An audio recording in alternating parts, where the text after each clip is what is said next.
Well, good evening, ladies and gentlemen, and welcome to Sandy Valley High School, the home of the Cardinals. As tonight, the Stark Media Group, we have a Wednesday night event. It's a tri-match between the Cardinals of Sandy Valley, and they'll be hosting the Trojans from Tusky Valley and the Quakers from New Philadelphia High School.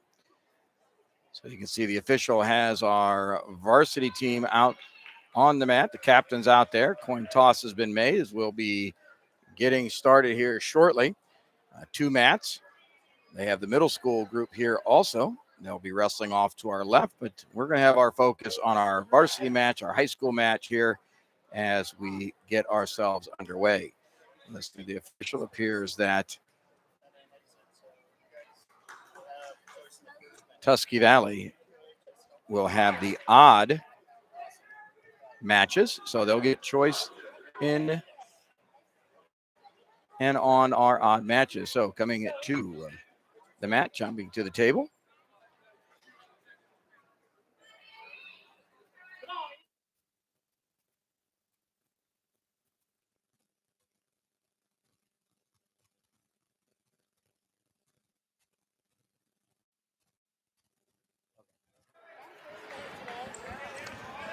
All right. Well, we have a JV bout. I understand we're going to have 3 JV bouts to start before the varsity match. Nice double leg takedown right into the half Nelson, our New Philadelphia wrestler on top. Official down. Swipes have been made. So, and there it is. Slaps the mat. And our first JV bout. A pin for the Quakers. New Philadelphia with that victory. Nice job to get things started. And here he comes, the man, the myth, the legend, my partner in crime. In the building, man. He's in the building, and he's got his Snickers and his M&M's, peanut flavor, that is. And that is TJ Downing, owner, co-founder, and president of Stark Media. Great to have you here, Coach. Thank you for letting us come out here tonight. Hey, don't give me too much credit, man. I don't really do that much around here. I just show up, eat the M&Ms, take pictures, shake hands, kiss babies. I saw that. You're out there definitely shaking some hands. Didn't see no babies, but shaking some hands. Had to get all of our followers and friends updated on social media here as we get rocking and rolling here inside Sandy Valley High Schools, man. It's fun, but I did have to get something to eat. I did have to get a little sugar going, man, because we just got done spending some time with Coach Hilliard and Coach Jackman over there at Minerva. And partner, I was leaking fluid inside the room, man. Yeah, you had me worried, brother. I had a towel ready. Good thing we didn't have to stop and have you change clothes. But, yeah, it was. But you know what? In fairness, Coach Hilliard did tell us to come in shorts and T-shirts. So I guess shame on us for not listening. But great time over there with Coach Hilliard. Coach Jackman, women's coach. Actually, Coach, I think she is probably the very first head women's coach in Stark County. Yeah, some really good stuff from her. And tomorrow we'll get a chance. We'll have that, I believe that's 4th or 5th in the room episode that'll be out now. You can go over to our YouTube channel, check that out at Stark Media Team, hashtag Stark Media on YouTube. Got a bunch of great stuff on over there. Go back, check out some high school basketball. We had a great game last night. The Green Bulldogs hosted my Glen Oak Golden Eagles, so it was always fun. They were teasing me a little bit. Former athletic director Eric Musey, he was a legend in the Glen Oak community. Was part of 2 state championship teams on the baseball squad over there with Coach Gilhouses. Get a little look over here. You got the middle schoolers getting it on here.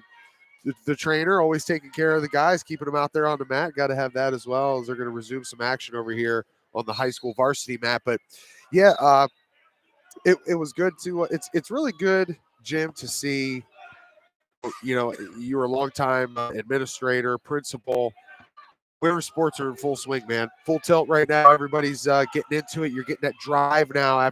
It's always tough with winter sports, right, getting past the holidays, because Yeah. it cuts right into it. Right as you get warmed up and started, then you kind of stop and you're eating a bunch of great food and you're fattening up around the holidays, and then boom, you got to get back into the meat and the grind of your schedule. We know that we're going to be out of Top Gun this weekend. Yes, you got a tri match coming up. So you got you got all this going on, man. Just trying to get it fired up back into gear. And we're full tilt right now, man. Man, I tell you what, Stark Media, you are all over it. We are everywhere, bringing you basketball, wrestling.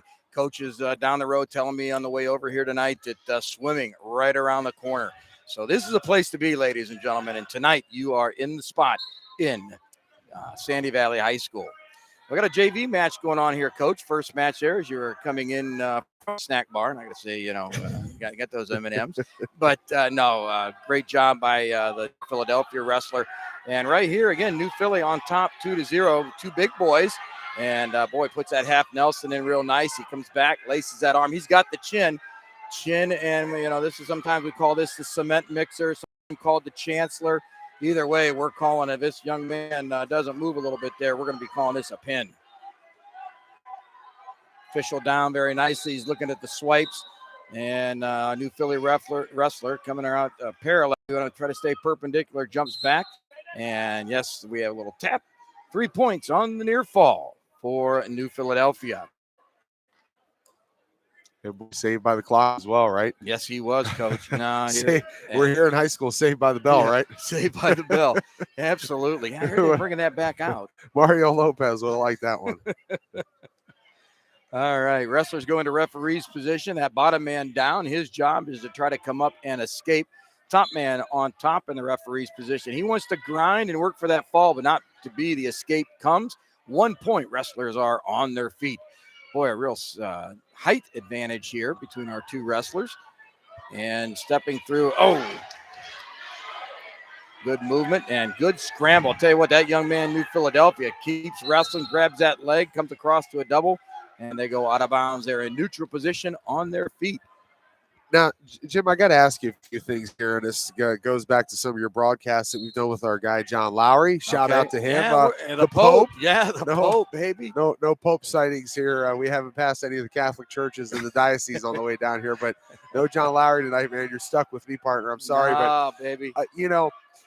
John always kind of ribbed you a little bit there about your height. You talk about this guy out here being overly tall.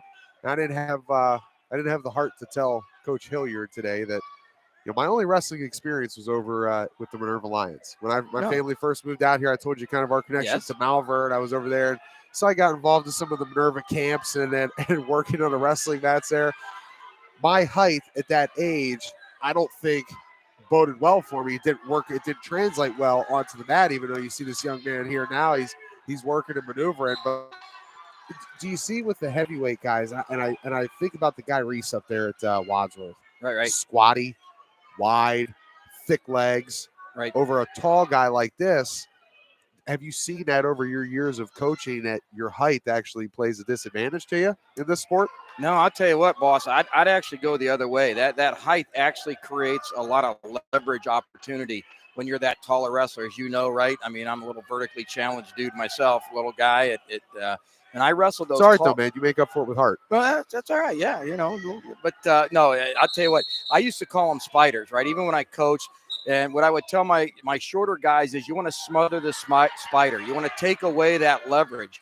It's something where you just have to learn to use height, whether it be in leg wrestling, whether you're underneath. So, no, actually, those tall guys with that leverage, I'd almost have to give a little bit of advantage, to those guys. Plus, the other thing with those, and this being a football player yourself, in that weight room, those tall guys, little leaner muscle than us shorter guys with that little more stockier muscle and build, takes a lot more oxygen for us to keep ourselves going, thus a little bit more conditioning sometimes maybe than the taller guys who have that leaner muscle structure. So, I'll tell you what, though, this young man, the shorter of the two guys here, we don't have a name. We apologize for that. We don't have our JV roster, but he's doing a nice job against this big guy, keeping it tight, keeping it close. 6-3, our bout score, third period.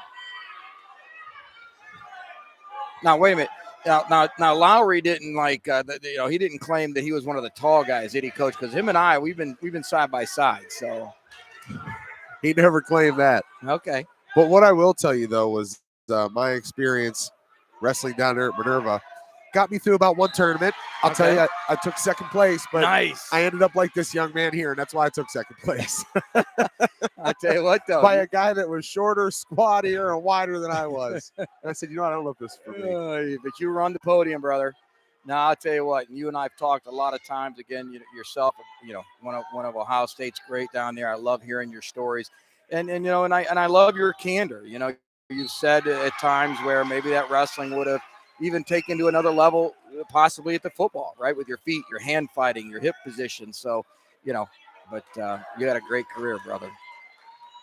Well, that young man there from the Trojans, he just left his heart out there, didn't he? You could see as he came off there and shook that guy's hand. Great sportsmanship. He just kind of looked at him, and you could see in his face. Yeah, it spent all the energy. It was all out of the tank there. Yes, it was. Now this is interesting, right? I mean, the new Philly guy, they brought out like you said, the little shorter guy, more stocky base, kept the taller guy back. Here we have the absolute reverse. It's the Tusky Valley.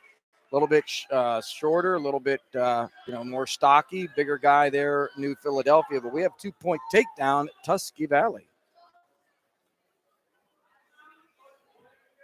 I think I might have to get that medal out, maybe wear it out to a couple of the next tournaments. I think it might come out for Top Gun this week. All right, I want to see the medal. Bring it out, break it out, polish it up. The only guy in the building wearing his second place medal from 6th grade wrestling tournaments down in Minerva. You know what worries me with that is when the Pope sees you with that medal, that cat might be breaking out the medals, the trophies. I mean, he might come in with a wheelbarrow. You know what I'm saying? I mean, our table might be quite the glitter. Oh, I see he's been out here overhyping himself up a little bit on some of the shows, huh? Well, he tells good stories, man, and I've got to believe they're true. I mean, I'm tracking with him. Well, again, 2-point takedown here. 54 seconds remaining in the first period.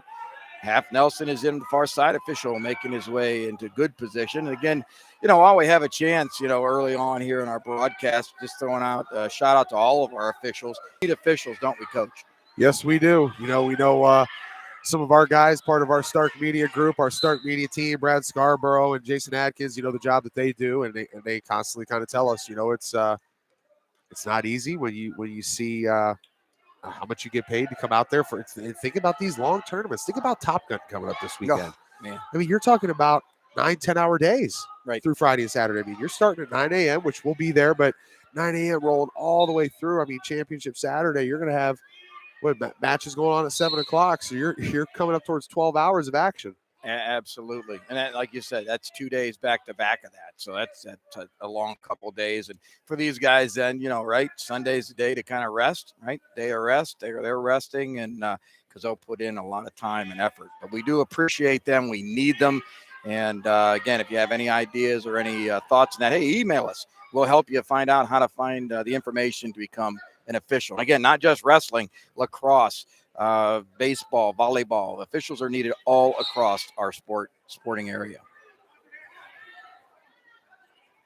And that bottom man doing a nice job. Good separation there. And a little bit of a knee slide. They're back on their feet. 1 point the escape. 2-1. Our bout score. They're in neutral position. And a little bit of head and arm. He's got it. Nope. Slips through. And that right there, TJ. That's where that height really kind of helps you out. But this young man from Tusky, not stopping, right? He's chaining it together, keeping it together, one move to the other. Now he's got the takedown. He's on his back. Here comes the swipes. Swipes are happening. He's just got to settle back, tee off, work his way to the head a little bit. Official's down in good position. He's looking right there. And not this time. 3 points on the near fall. While we have just a second here, Jim, we're going to just kind of pan over going on here this season where you are you're having state championships sanctioned by OSHA down in Columbus. We got a young lady wrestler out here from Tusky Valley taking on a young man from New Philly. I just want to highlight that as we got a chance to talk to Nicole Jackman, head wrestling coach at Mizzou, forming a team. We know that there's some groups throughout the Federal League that they're still working to get more girls into the room, developing a full team. But it's good to see that it's trickled down now here to this middle school level, because really that's where it starts, And we even talked to Coach Hilliard about, you asked him, what do you do with Eagle wrestlers and wrestled in college?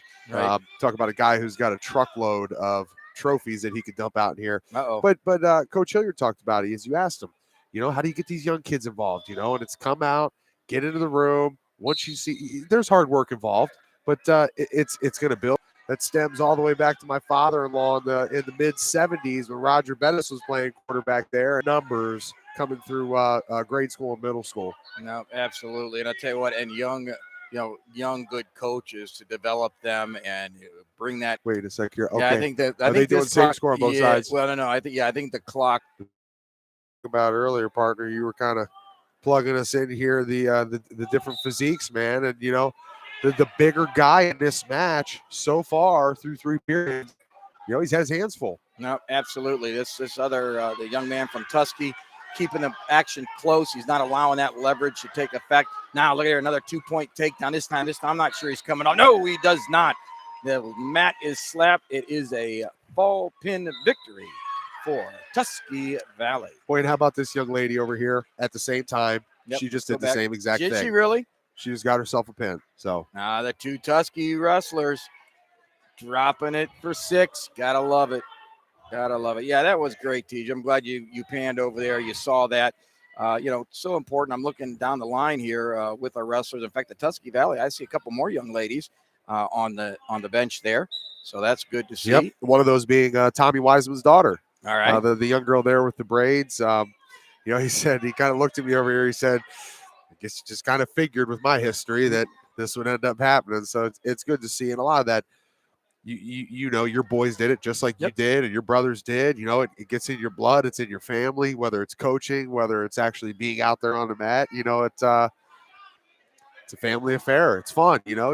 I love seeing I'm drawing a blank here. We were just over there in the room with Coach Coleman. Right. Looking at the young boys, the Rhodes boys.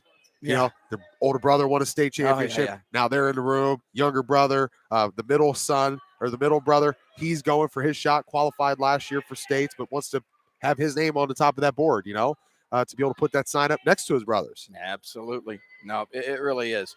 It breeds to the family. It doesn't matter if it's male, female. If it's in your heart, in your blood, you're going to put on the shoes and step on the Resolite. So here we go. We are starting our varsity match. I'm going to swing us over, Coach.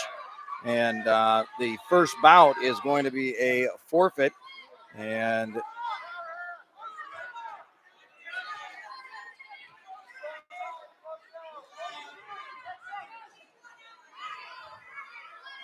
that forfeit was given to Evan Torchik. Evan Torchik receiving the forfeit for New Philly. And at 113,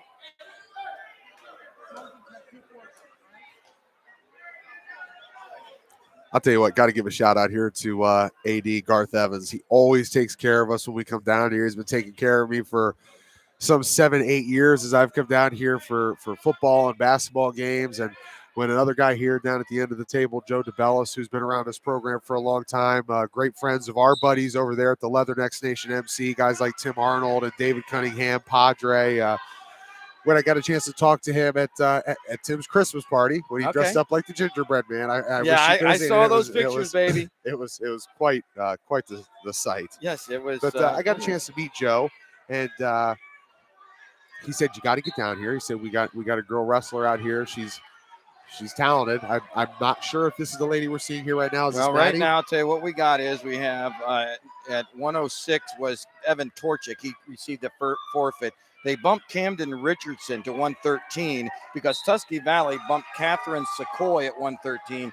So this is actually Catherine Secoy versus Annabelle Rummel of New Philadelphia.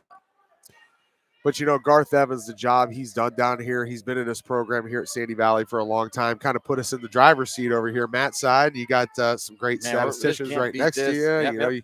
You kind of peer over there. We get some good up-to-date info, kind of trying to bring people something different that they haven't seen before. And I think that's a big reason why people have really enjoyed this wrestling platform.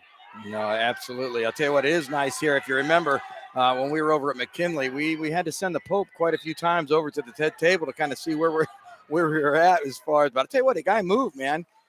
John was moving very well. I was very impressed. He was looking for the holy water. He was looking for something, but he brought it back. He brought it back to us. It was awesome. Well, again, these two young ladies, 120 pounds is our weight class. Annabelle Rummel from New Philly. And jumping up from 113, this is senior Catherine Secoy. 30 seconds into the first period. Doing a nice job, both girls hand fighting. And Rummel coming around. She's behind, but she has to get Sequoia to the mat to score. No points yet. And when you can see the official with those arms out, anytime you see that, the official's letting you know he understands there's no control. He's watching, something could happen, but that's why those arms are out, just to let the audience and the spectators know that, we're in a position that we could score, but no score as of yet. Short time, 5 seconds, bringing it down. I see the bopper boy comes around, and that'll do it. End of the first period, Coach. Well, I'm just over here diving into some of these M&Ms. Yeah, Shout out to the Sandy Valley concession stand. Is that what they call him now, Bopper Boy? That's the Bopper. Yep, that's the Bopper Boy. Happens to be a boy. If it was a young lady, it'd be the Bopper girl, but we have the Bopper Boy tonight. So choice went to, I believe, Tusky Valley, and Sequoia took down. So she's in that down position. She is going to work her way towards the escape on top, Rummel. And she's doing a nice job grinding, good pressure up on those shoulders, has a near wrist. Up a little bit high. She might want to work herself back just a little bit, get underneath those arms, work that wrist control. Look to bring that half Nelson in. Well, I think she's working a crossface, could be looking at a crossface cradle. So peanut versus plain, huh? You're a peanut guy. I am a peanut guy, as I'm here in the peanut gallery. Well, I was going to say, we got Jimmy B, we got John the Pope, we're going to have TJ the Peanut. Oh, here we go. Our new Philly wrestler, Rummel. Has the swipes. The half Nelson is in. Needs to settle back just a little bit. Good fight by Sequoia. She's got a nice bridge going. Got the shoulders up off the mat. And officials down in good position, trying to watch for that position. He does. He hits the mat. That'll do it. 6-point fall for the Quakers of New Philly.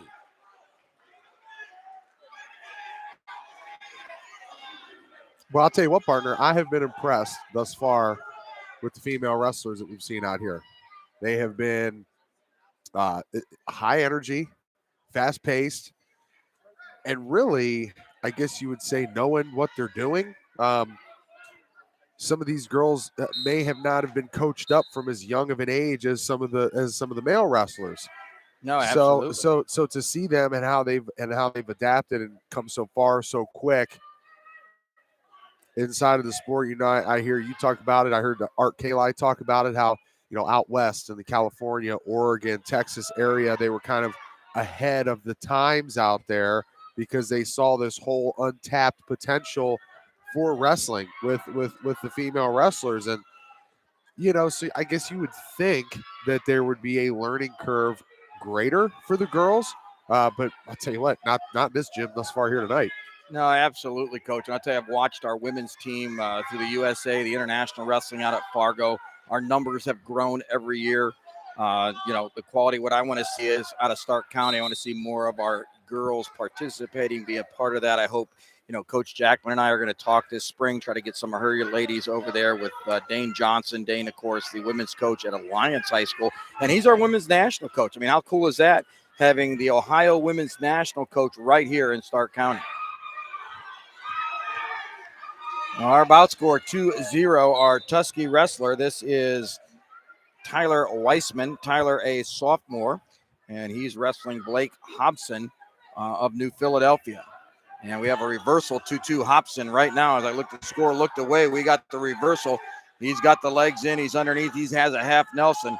Once you put those legs in, it's nothing but punish the head and punish the shoulders. And he is working to that end.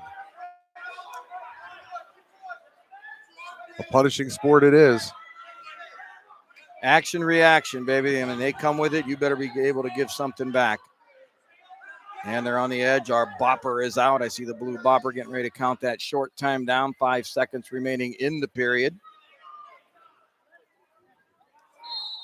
And that'll do it. End of the period. Choice goes to New Philadelphia. They're going to defer. He's going to give choice to his Tusky wrestler. And this will be Weissman takes choice, and he looks at his coach. Like to see that. Wrestlers looking over their coach, getting a little counsel. He's going to go down. He's going to work for the escape as Hobson will mount on top.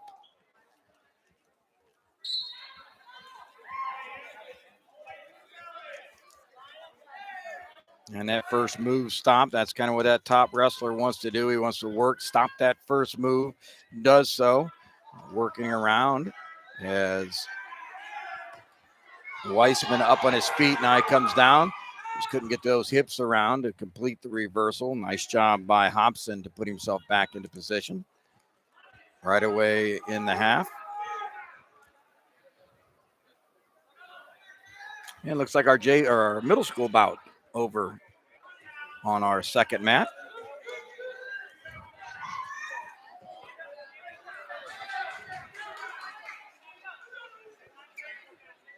Nice crowds turned out here tonight. Well, I tell you what, all three sections. Midweek try wrestling match, man. Great to see the try. You know, you worry about the points and the dual matches that I grew up with, you know, more, you know, here now in this era with our teams. You know, some of our teams not quite as big as what they used to be. A lot of the schools going to a try match, and it is nice to see that crowd. And right away, we have a 2-point reversal for our Tusky wrestler. And Weissman with the deep half, the lap of the mat, 6-point fall, Tusky Valley. And that's sophomore Tyler Weissman. Oh, yeah. Okay. So that's Tommy Weissman's son right there. That's pretty cool. So Okay. He's got his son wrestling here. He's got his daughter wrestling here at the middle school level.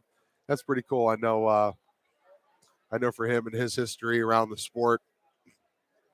Funny, last time I actually saw Tommy, it was with our good friend John Lowry. Okay. And I was in a little bit of a pinch. I was a little jammed up. Yeah. I had our 8th annual, I believe 8th or 7th annual Sophie Bowl flag football tournament out at the Hall of Fame Village this past summer. All right. Had one of our teams drop out last minute, and I needed some replacements. All right, here we go. If you've ever seen the movie Replacements with Keanu Reeves, right? This was the definition right here. This was reality, the real thing. This is the real thing. So I called up John Lowry and I said, "Hey man, I need some guys, man. Bring some bodies tomorrow morning about 9 a.m. I need you guys to cover my flag football team." Sure enough, he showed up with Tommy Weissman. No. And these wrestlers thought they were just going to come out there and muscle these guys who were professionals at the flag football level around. Oh, my. It was Torch City. They were jamming them up at the line of scrimmage, though. I mean, the first 3 seconds was like, if they could withstand the first 3 seconds, just the shock and the blunt force, they were going to finish their route and probably score a touchdown. Oh. They made it the worst 3 seconds of their life, though. I gotta ask: did the Pope was he sporting the fedora, or was it did he not have the hat that day? He was breathing too heavy to be sporting anything. Well, here we are, ladies and gentlemen. 138 pounds. We had a forfeit at 132. At 38 right now for the Quakers, we have Tyler Ulmer and Tyler Wrestling senior Josh Owens for the Trojans. 2.20 is our bout score. Down position. This is Owens down with Ulmer on top. Our team score 12-12. Little tough angle here. I know that we always try to get that scoreboard in the shot if we can. Unfortunately, it's kind of off to our right shoulder, so we're going to help you with bout and team score as the night goes on. So how's the peanuts, M&Ms? They out? They are out. Wow, devoured. Yeah, I was gonna say that didn't take long. I'm not sure. I'm not sure that was about 30 seconds. I did see a Snickers bar. Yeah, I could have been the poster boy for the commercial. Not feeling like yourself. Just got out of the wrestling room. we could do a whole campaign around that one. Yeah, absolutely. Did you after you hydrated and just sweat out a gallon of water, have a Snickers. Have a Snickers. Oh, I love it. Wrestlers go out of bounds. I'll go back to the center referee's position. Our Tusky wrestler, again, Josh Owens. Josh is down on top. That'll be Tyler Ulmer as he positions near side. And before they get underway, we have a caution. It'll be an alignment. Wrestlers are allowed 3 cautions before they are given a point to their opponent. So that was only our first. We don't like to see that. Coaches need to make sure, check that alignment as they get in position. One hand on the belly button, the other hand on the elbow. Little tilt ride does not go through, and I seen the bopper. Bopper with the stopping the period, going into second period, New Philadelphia's choice. The defer was given looking over to Tusky, and the Tusky wrestler will go down. So senior Josh Owens in position. Homer on top.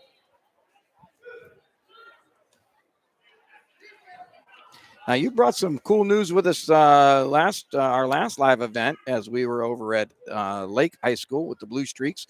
A victorious evening against the Polar Bears from Jackson High School. We had a new sponsor that night. Anything new on the sponsor front, Coach? Yeah, I'll tell you what. Always good to bring on great community partners as we see another one of the injured wrestlers back here. I'll tell you what, this trainer here, she does a great job. Got a chance to see her, all the work that she did for Coach Brian Gamble out there on the football field over the summertime. And nice. Always good to have great trainers around when you need them. Yep. But our friends over at J&J Motors Inc., we want to give them a special shout out. Also, just kind of put together our final paperwork for our partnership with the Hilscher-Clarke Electric Company, and really want to shout out these guys for all that they do for President John Feather, his son, over there at Lake Center. We're going to get a chance to see them play a little basketball here this weekend, but we're going to get a chance to see his son, a junior catcher over there. Really phenomenal talent. Little baseball this spring. This spring, man. Coach Feather out there was a great player over for the Perry Panthers. But he has come on board and gotten behind our vision. We could not do it without our friends over at Hilscher-Clarke Electric Company. You know, they've got locations all over Ohio, corporate office at 519 4th Street Northwest in downtown Canton. Remember to call them at 330-452-9806. Any employment opportunities, I know they go to your local IEBW when they're looking. We got a chance to drawing a blank on the young man's name you were talking to today, but he mentioned he was going into the trades. Oh, Norris, Connor Norris. Yep. HVAC, baby. Whether it's plumbing, whether it's electric, we need more of those trades out there. Yes, we do. And I'll tell you what, no better place if you're an electrician coming out of an RG drag, coming out of a trade school, than a place like Hilscher-Clarke. They're located in Stark County. They're an electrical contractor with more than 100 years of experience in the industrial, commercial, residential, and specialty markets. They have offices throughout Ohio, but have the capability to handle out-of-state work as well. They're one of the rare electrical contractors that perform a range of services from testing and data to design and engineering. Functions typically handled by subcontractors. At their core, Hilscher-Clarke lives to do first things first: faith, integrity, respect, selfless, and team. These core values aren't just words. They define who they are and how they conduct themselves every day. And just local projects that they have going on, have been involved with a ton of Habitat for Humanity build outs, looking to do now here in the future an entire house rather than just the electrical that they've ran for Habitat. They're going to do the total build out. Really? The work that they've done over with the Hall of Fame Village has been phenomenal. Boots on the ground since they erected Tom Benson Hall of Fame Stadium. So they've been there from the start all the way through here now, and still are keeping the lights running over there on a daily basis. So shout out to Hilscher-Clarke Electric Company, and also our good friends over at the Eagles FOE 190. If you haven't been down to their facility in Massillon at 303 Wyrick Boulevard Northwest, you can call them at 330-832-7385. Go over and see them. Go over and visit their website, eagles190.com. They're open 11 a.m. to 9 p.m. Monday through Thursday, 11 a.m. to 11 p.m. Friday and Saturday, and 11 a.m. to 8:30 p.m. on Sunday. This is a group that donates over $100,000 a year to local charities. They are the definition of giving back in the community, just like our partners at Hilscher-Clarke Electric Company. So go down there, sign up. I'm actually, I will be inaugurated or initiated on Monday, January 16th, as a new official member of the Eagles FOE 190. So go down there. Getting your wings, baby. Yeah, we got another pin over here. We'll talk about that in just a second, but I don't know what kind of clubs you've been associated with through over the years, Jim, but when you think about a group like this, you go over there for $20, you get your membership, $24 a year are your yearly dues, and you can get access to one of the most beautiful banquet facilities in all of downtown Massillon. Wow. You've got great food specials. You've got your Queen of Hearts drawings. You've got so many different things that they have daily basis food specials, drink specials. Make sure to go see our friends over at the Eagles FOE 190. Signed up, get that membership, and for just $44 to start for the first year and $24, I believe $22 a year following, you can be a part of one of the greatest groups around out there giving back and also having a good time yourself. Eagles FOE 190. They always have a great time down there. Stop down and see them. That's awesome. Yeah, I'll tell you what. I years back was a member of the Elks Club I was over gonna in say Barberton. I kind of pegged you for a moose, but Yeah, well, yeah, a little moose guy, but I'm glad to hear you're headed to the Eagles Nest. I don't really want to know much about that initiation process that goes on. A little tar and feathering. I don't know if you got to wear the feathers. I hope they get pictures because someday maybe you never know, we could share. But Stark Media exclusive. Absolutely. Yeah, you're right, Teach. That last match, that was Tyler Ulmer and Josh Owens was the finish. I believe that pin for that would have been for Mr. Ulmer. And right now at 130, 144 pounds. That was at 138, 144. For the Quakers, we have E.Z. Williams. And for the Trojans at Tusky Valley, TJ Wilson.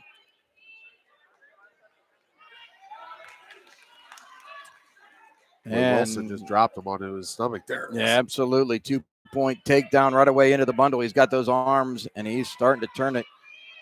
As he brings that bundle out, it'd be nice to stretch him out just a little bit. Take that left knee, step on the back of his head. A little bit of motorcycle starting on the back of that head as he's trying to turn that body. It's like cranking up the Harley, like our friends over there at J&J Motors, man. Absolutely, baby. Go over there, check out all your motorsports action, Yamaha, Suzuki's, Kawasaki's, and the Jim Bostic motorcycle kickstart move to the back of the head. That's right. The old bundle kickstart the back of the head. The old bundle of joy. That's right. I love all the names. Yeah, you had quite a lot of fun with I love the different names. Those that have followed UFC and have seen the rise of UFC and understand that the roots of great UFC martial arts, mixed martial arts fighters start with a wrestling background, the Brazilian Jiu-Jitsu background. You can't just say, hey, I'm a brawler, I like to fight, and go out there and think you're going to get it done, because a great wrestler is going to take you down to the ground and snuff you out. But all the different moves and the terminologies that they have at that level. And then I love John he cracks moving into his stock. Yeah. Yeah. I tell you what. Well, sometimes I wonder if that boy's making up names. No. He's straight on, brother. I will tell you, a young man out of Lake High School, Zach Carson. Zach, great young man. Wrestled both of my boys over time. But yeah, that was kind of one of the first times I kind of saw the super duck. So just to kind of understand it, you're a little bit apart from your opponent. You kind of drop down almost like a shot, if you will, and you swing that arm real high to kind of almost create a distraction to then come around, the wrestler and get behind to return him to the mat. And I'll never forget. First time I saw, like, what the hell is that move? And of course, then I had to have one of my boys trying. I'm like, really? We're going to go there? But again, 4-0 are on their feet. Wrestlers go out of bounds. Second period. In that second period, I saw defer was given on choice, and wrestler, I believe the new Philly wrestler, took choice, and he went neutral. And now he's back down to referee's position. On top, TJ Wilson from Tusky Valley, doing a nice job. Legs are in. Underneath, trying to work that cross face a little bit, trying to get those shoulders back exposed to start the swipes from our official. Well, I'll tell you what, partner, I could be in the danger zone here sitting next to this trash can. I think before the end of this day, I'm going to get hit with a towel or something. Or just watch the blood. That's all I want to tell you. It would not be the first time that I have been bled on in my career. So. No, I would say not there, boss. Although post-COVID, I try and stay a little. Stay low, baby. On the 99.9% germ-free level. Exactly. Well, we'll just have to break out that bottle of Perel and we'll douse you down. That's all. Yep. Call my guys over at Drive Mine Group, man. They'll get me taken care of. Absolutely. Little stabilized aqueous ozone, energized hydrogen peroxide, nature's cleaners. They got them both. Here we go. You're getting an up-close personal look here at a great nosebleed. Yeah, outstanding. Outstanding work by the trainer there. Nah, you're right. That young lady, nice job. As soon as she sees anything right away, she's up. You don't have none of these wrestlers have to ask, where's her trainer? This young lady is Johnny on the spot. Good for her.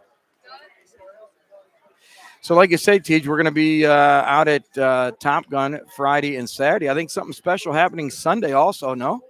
Get a chance to check in with our guy Ryan Riggs over there at Mount Union, man. That's going to be some fun. You know, everything that he's done out there since they brought him on board with that program. Everybody knows the history of his father, what A legend. Yep, a legend. that family, that name, the history there is pretty incredible. So, yeah, boy, as I pegged it here, man, I think I'm in the line of fire. You I'm absolutely gonna go ahead are. and just readjust there, so we don't.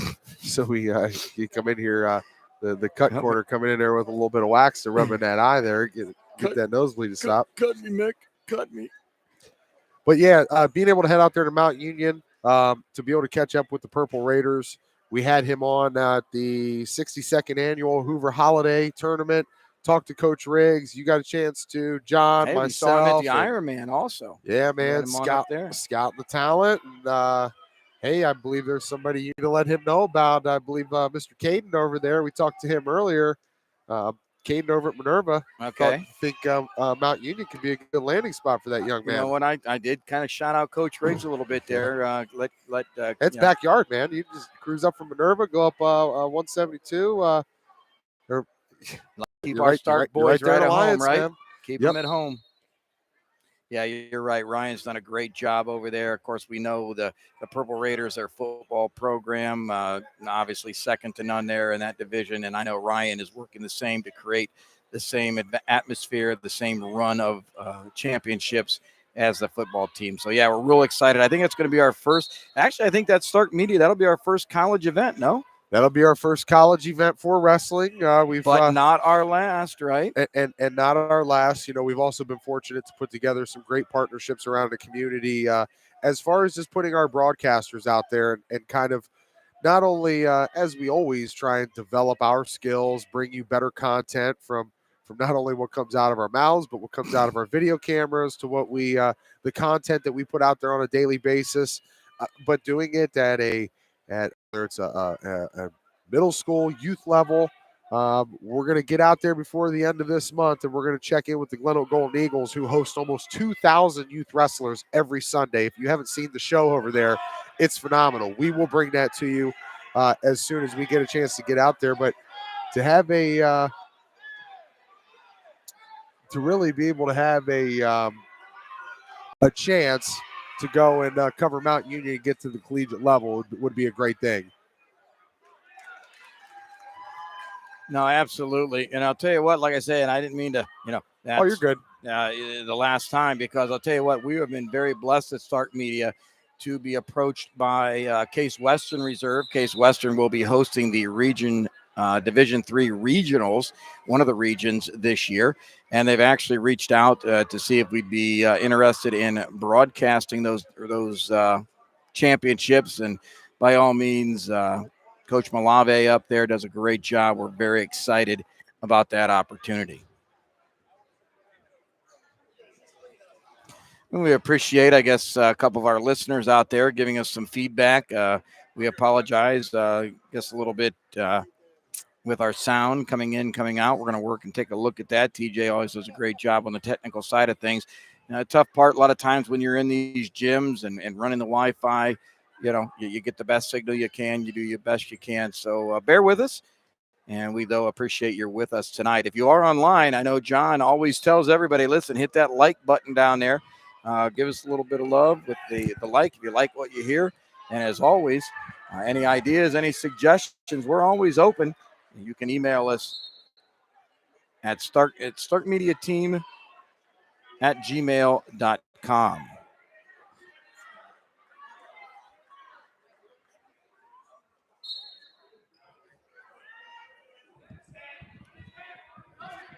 Yeah, if you haven't had a chance, go over and check out our YouTube channel. If you're watching now, subscribe it, but also check in with us on Twitter at Stark Media Team. Give us a follow. Go over and check us out on Facebook. Like it, share it, and really help us grow this thing, spread the word. And when we can grow, we can cover more sports, get out here and shine just an even better light on these great student athletes from around not only Stark County, but Northeast Ohio, and really bring content that people haven't seen before. No, absolutely. I know the vision of you and your co-founder, JP Simons, just what you have in store and what you're preparing for, and your vision is just second to none. So great treat to be part of this team. And with that, we have a victory for our Tusky Valley wrestler there. That would be TJ Williams with that win, a decision, 3 points for the Trojans. And that'll take us up to 150 pounds.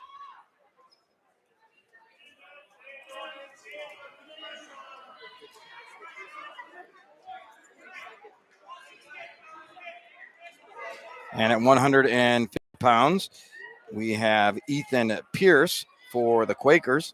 And for Tusky Valley, we are looking at Braden Ames. Braden, a freshman for the Trojans.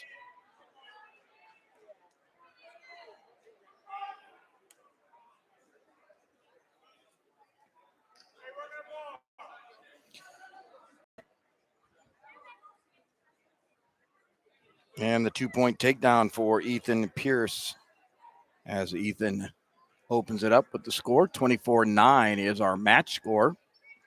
Quakers in the lead. He has the armbar in nicely. Tightens it up, far wrist. He's going to run it. Comes back to the half Nelson. Armbar comes out. Still remaining on top. Good pressure. Up a little high. Might want to settle back in. Keep that knee. And right away, good transferring to another move. He's on the far side cradle. Going to take it all the way over the top. Wrestlers go out of bounds. Whistle blows. They'll go back to the center.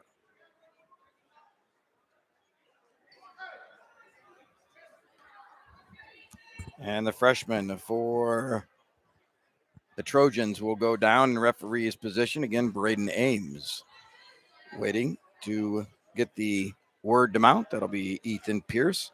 Ethan, elbow, belly button, whistle, underway. 40 seconds left in the first period.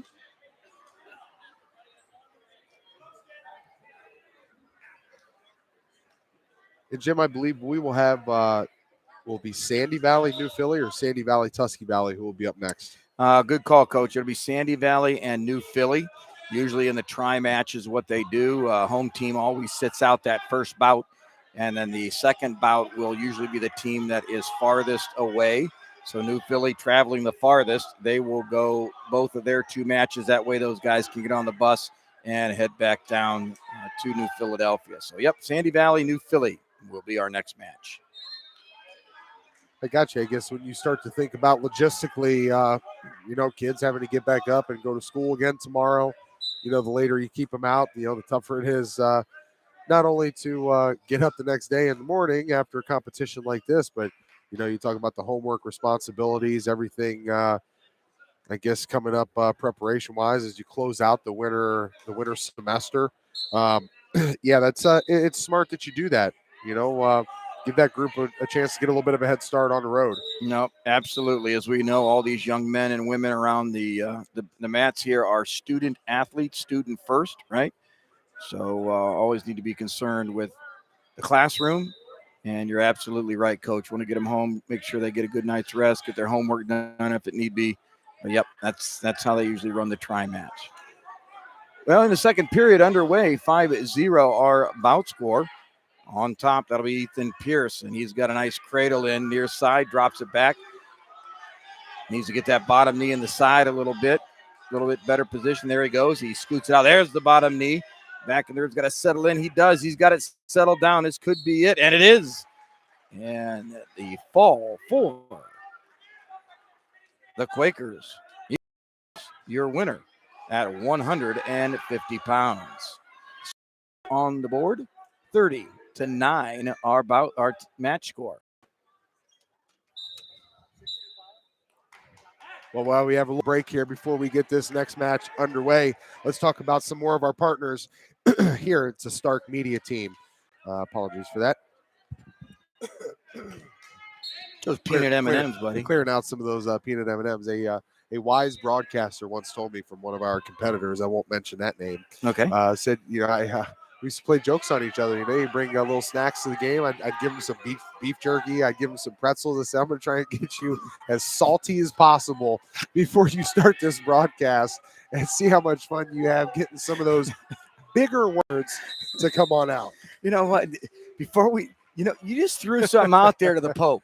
The Pope right now is looking for salt foods or lemon heads or fireballs or something like that. You've just started. Pope, don't do doing it. John, stay away. He's gonna be over there like Jack Link's beef jerky. He's like the Sasquatch. He'll come running in here. He dressed up like a gorilla for my daughter and almost scared her half to death. And the Pope's always got some tricks up his sleeve, no doubt about it. Oh no, There's known to be some tricksters out here, and you see some high action going on here. This is 157, I believe, partner. You got it, brother. This is 157. This is Kyler Postlethwaite for Tusky Valley Wrestling. Thad Van Alderson for New Philadelphia. Van Alderson has a nice cradle, and it's deep. He's really fighting. Got to give Postlethwaite some definite props. He's still fighting, but they're still in. No officials right in good position. He's watching for that second shoulder blade to come down. And he does come out of it. Nice job. What a fight. Grit 3-0 or 3 points on the near fall. Go out of bounds 5-0 our bout score. Yeah, go ahead, Pope. You go ahead and find us some salty foods. And I'm going to get those Ghost Reaper almonds that you'll have mixed into the next snack bag. Speaking snack bags, did you see we got snack bags after you left at the lake match? What? Yes, Jason Atkins, lovely girlfriend. I believe her name is Brooke, brought up another 3 of them, 3 snack bags. I'm sorry you left. It was absolutely incredible. In fact, Terry Peterson, Federal League Commissioner, right? Box of Cracker Jacks. I heard that. Now, that was for being the broadcaster of the match. He was broadcaster of the night, or what? I tell you what, I think that John awarded the broadcaster of the night to Terry Peterson. We even left the prize aside. It was not open, so he knew that there was something special in there. But yeah, broadcaster of the night, Terry Peterson, Cracker Jacks. Oh boy, here we got new nicknames coming down the line. Here we got Cracker Jack Peterson. that one's gonna stick for sure. Oh my goodness. But as we look at some of our partners here who make things possible here at Stark Media Team, let's talk about our friends over at McNeill and Sons Tree Service, located in the Portage Lakes area. They are fast, reliable, and affordable. They'll leave your property in better shape than it was before. Don't let those trees that are out of reach get too close to your home and auto. Contact the professionals at McNeill and Sons and ask for Tom at 330-606-1126. Get a free quote, and they'll consult you on your tree health and help your property maintain its integrity. And when you talk about some things getting a little too close to the house, if you don't get that call in there in time, you better have good insurance, right, partner? Oh, my God. So call our guys at CH Vallos and Associates. Talk to Chris, talk to Jimmy, sons of a proud father who started that company and has been a legacy in the North Canton community for over 75 years. They've been in North Canton for 78 years, and they are at 1302 South Main Street, right there in North Canton. All you got to do is call them at 330-494-2776. Set up an appointment, get your quotes for all your home, auto, life, and financial service needs. A staple in that community. Make sure you're patronizing our partners. Helps us, helps them, and we can continue to bring you these great broadcasts that we do on a weekly basis and continue about more and more content to you, not only for wrestling, football, basketball, all the different sports that we've done just to start this 2022, now 23 school year.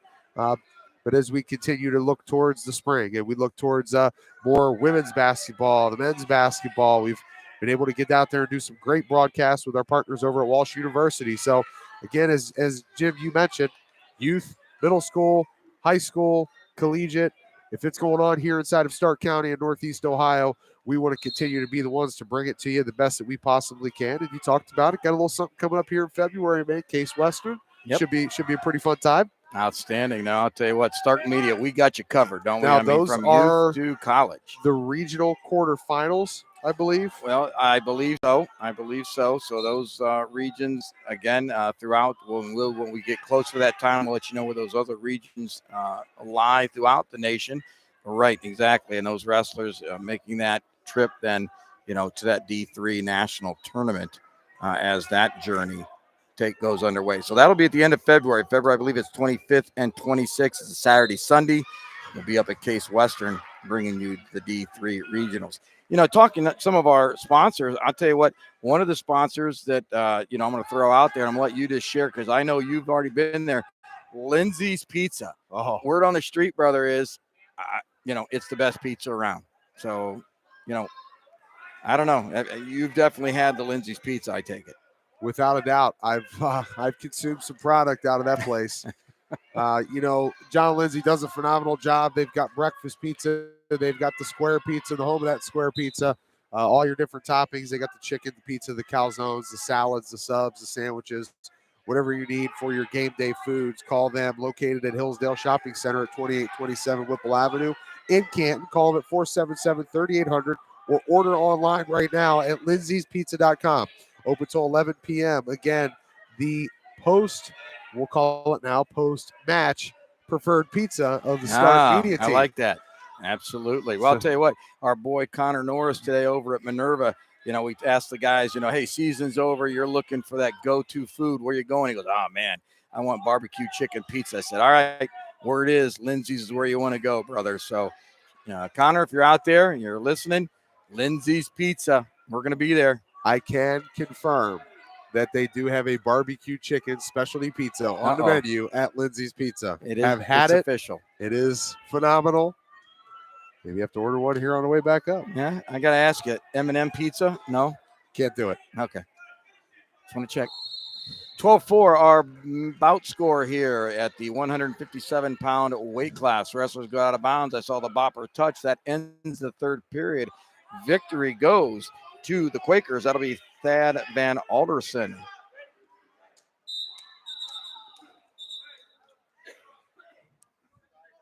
Shout out to our boy Tim Arnold hanging in there, watching a little bit of action for us.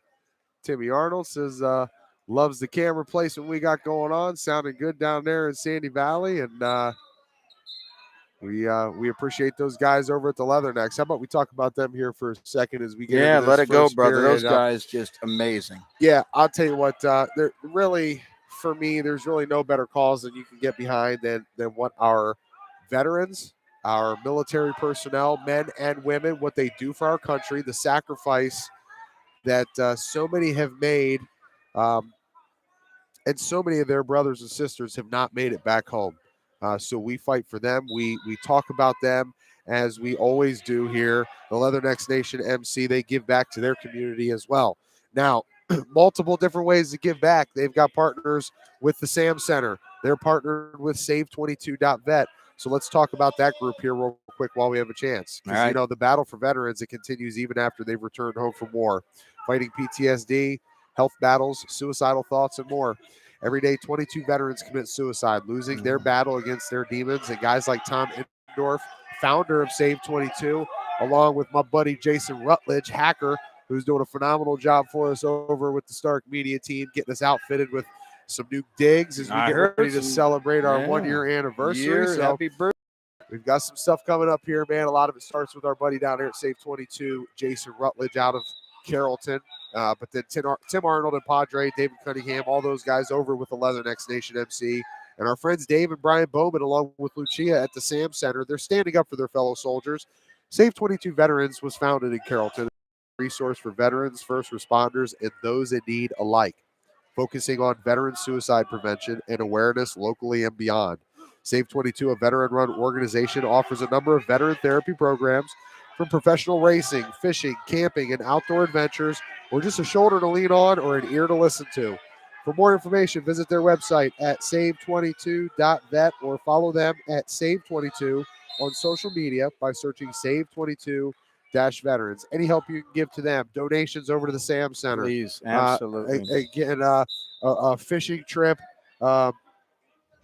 We've got our guy Mark Milano, who is the he's our resident fishing expert at Stark Media. But the camping and outdoor adventures, the racing programs that they do, And again, just showing up to some of the meetings to be able to talk with these guys.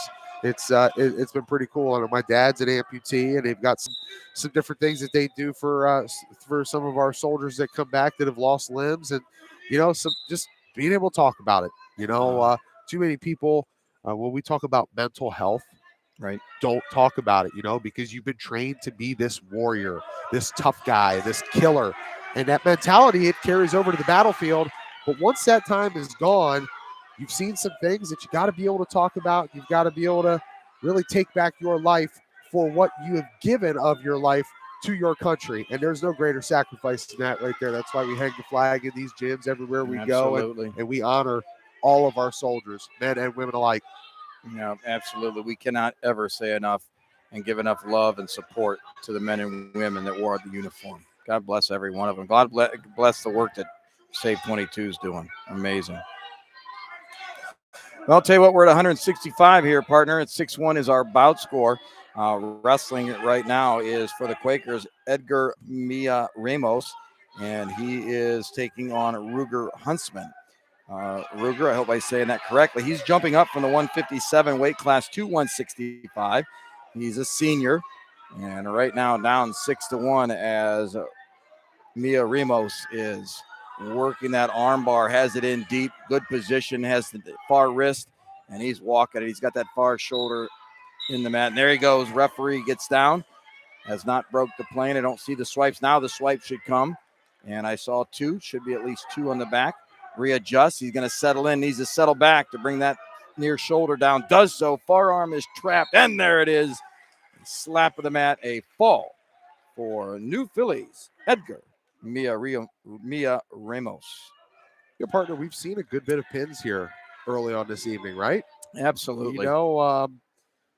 I guess. And as the Pope says, if I may, the Pope says that's the great equalizer of our sport. Yes, it is. And I have always loved that fact that, you could be deep into the third period.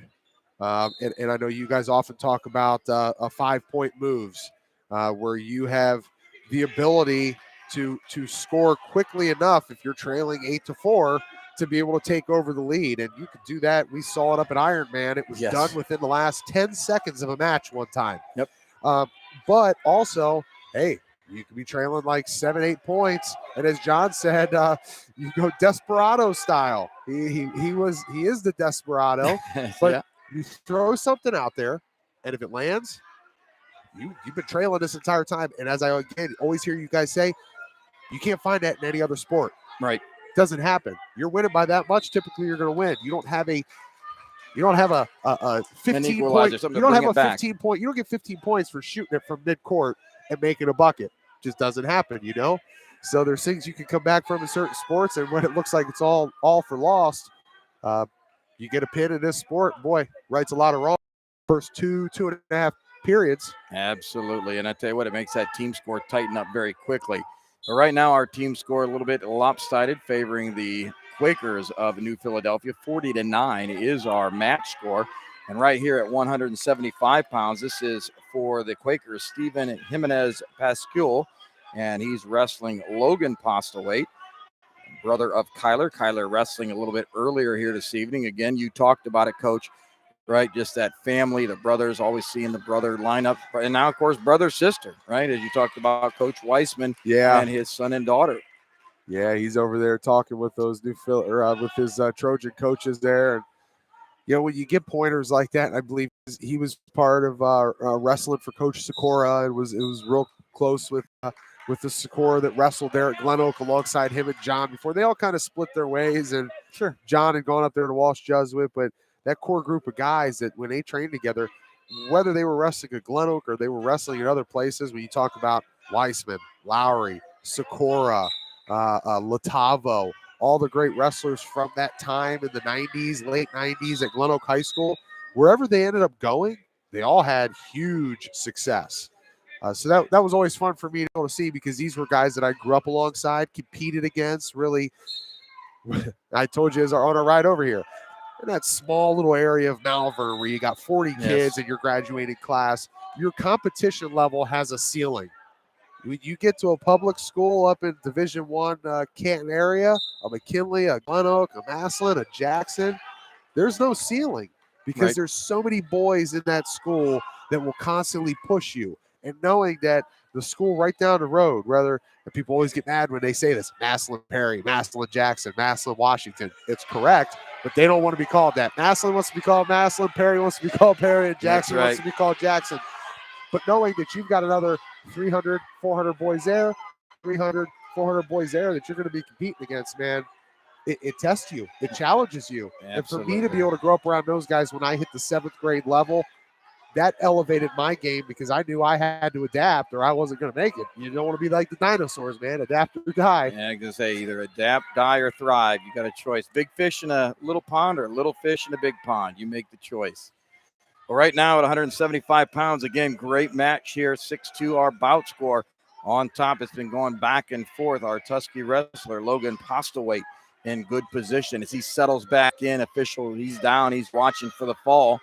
And the head up. This could be tough to get out of. I'll tell you, Jimenez Pascual doing a nice job trying to fight through. And that's just a little too much. 30 seconds remaining in the second period with the fall for the Trojans. That's senior Logan Postlewaite.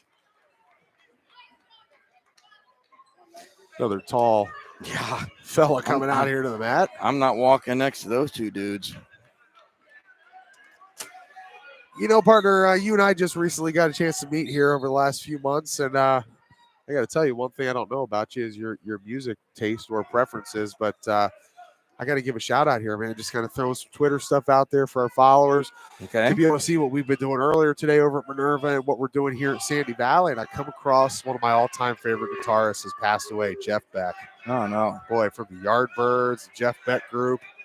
Just an absolute legend, man. Huge fan of his. Had a chance to see him in concert a few times. Always appreciated what that dude could do on the strings, man. So sad day in the Northeast Ohio, the Rock and Roll Hall of Fame. You know, sad day for rock and roll lovers around the world. Sorry to hear that. Jeff Beck. Sorry to hear that. So now you got to tell me. Well, I'm sure John's already texted me. He said he's into Sade. Into Sade. Sade. You know what? John, turn the radio off. Turn YouTube off. Sade. Operator. He's a smooth. Yeah, Jim Bostic, smooth operator. Well, then I'm not going to tell you about John Denver. Rocky Mountain High. You have a new nickname? Are you now the smooth operator? Was that your wrestling nickname? From the gunslinger to Boombastic to now we're still working on it. We got Terry Cracker Jack Peterson. We got TJ Peanuts. We got the Pope. And we got the Pope. And we got the Pope. You know, the guy doesn't change. He's the Pope. John the Pope. All right, 190 pounds is our bout 4-0 our bout score. At 190 pounds for the Trojans, we have senior Andrew Cogden. And for the Quakers of New Philadelphia, Jackson Corns. So Jackson is down right now, again, for 0. Your match score, again, sorry you can't see that clock, but in position, 40-15. The Quakers of New Philadelphia on top. And right now, boy, and it goes back to, Coach, what you said a little earlier about, those tall guys. Notice that, the reach he has here, that the cradle is in so deep, had that near knee inside the ribs where he should have had it. But I'll tell you what, hats off to Corns there as he punches through and gets back to the belly, and he's going to survive. He's going to get through this first period. Well, does it make it that much more difficult? We see this big fella right over here to the left of us, a Trojan as well. I mean, I see a lot of young TJ Downings out here, man.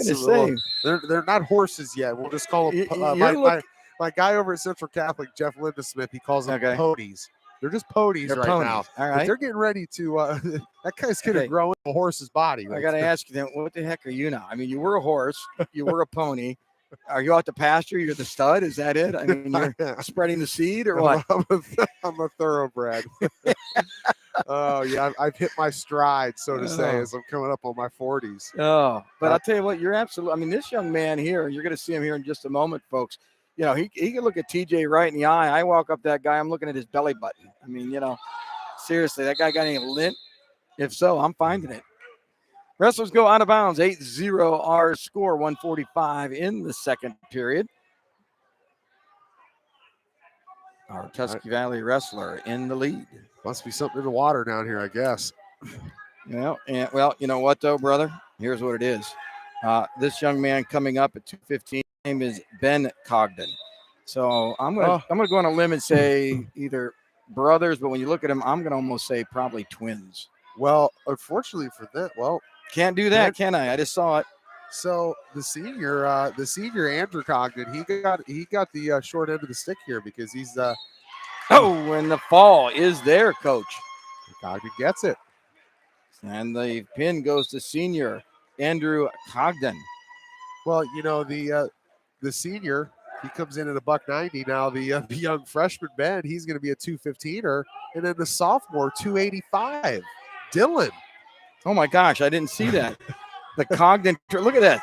Holy moly. That's that, man. So that's the brother. God bless Mrs. Cogden, no? Jeez.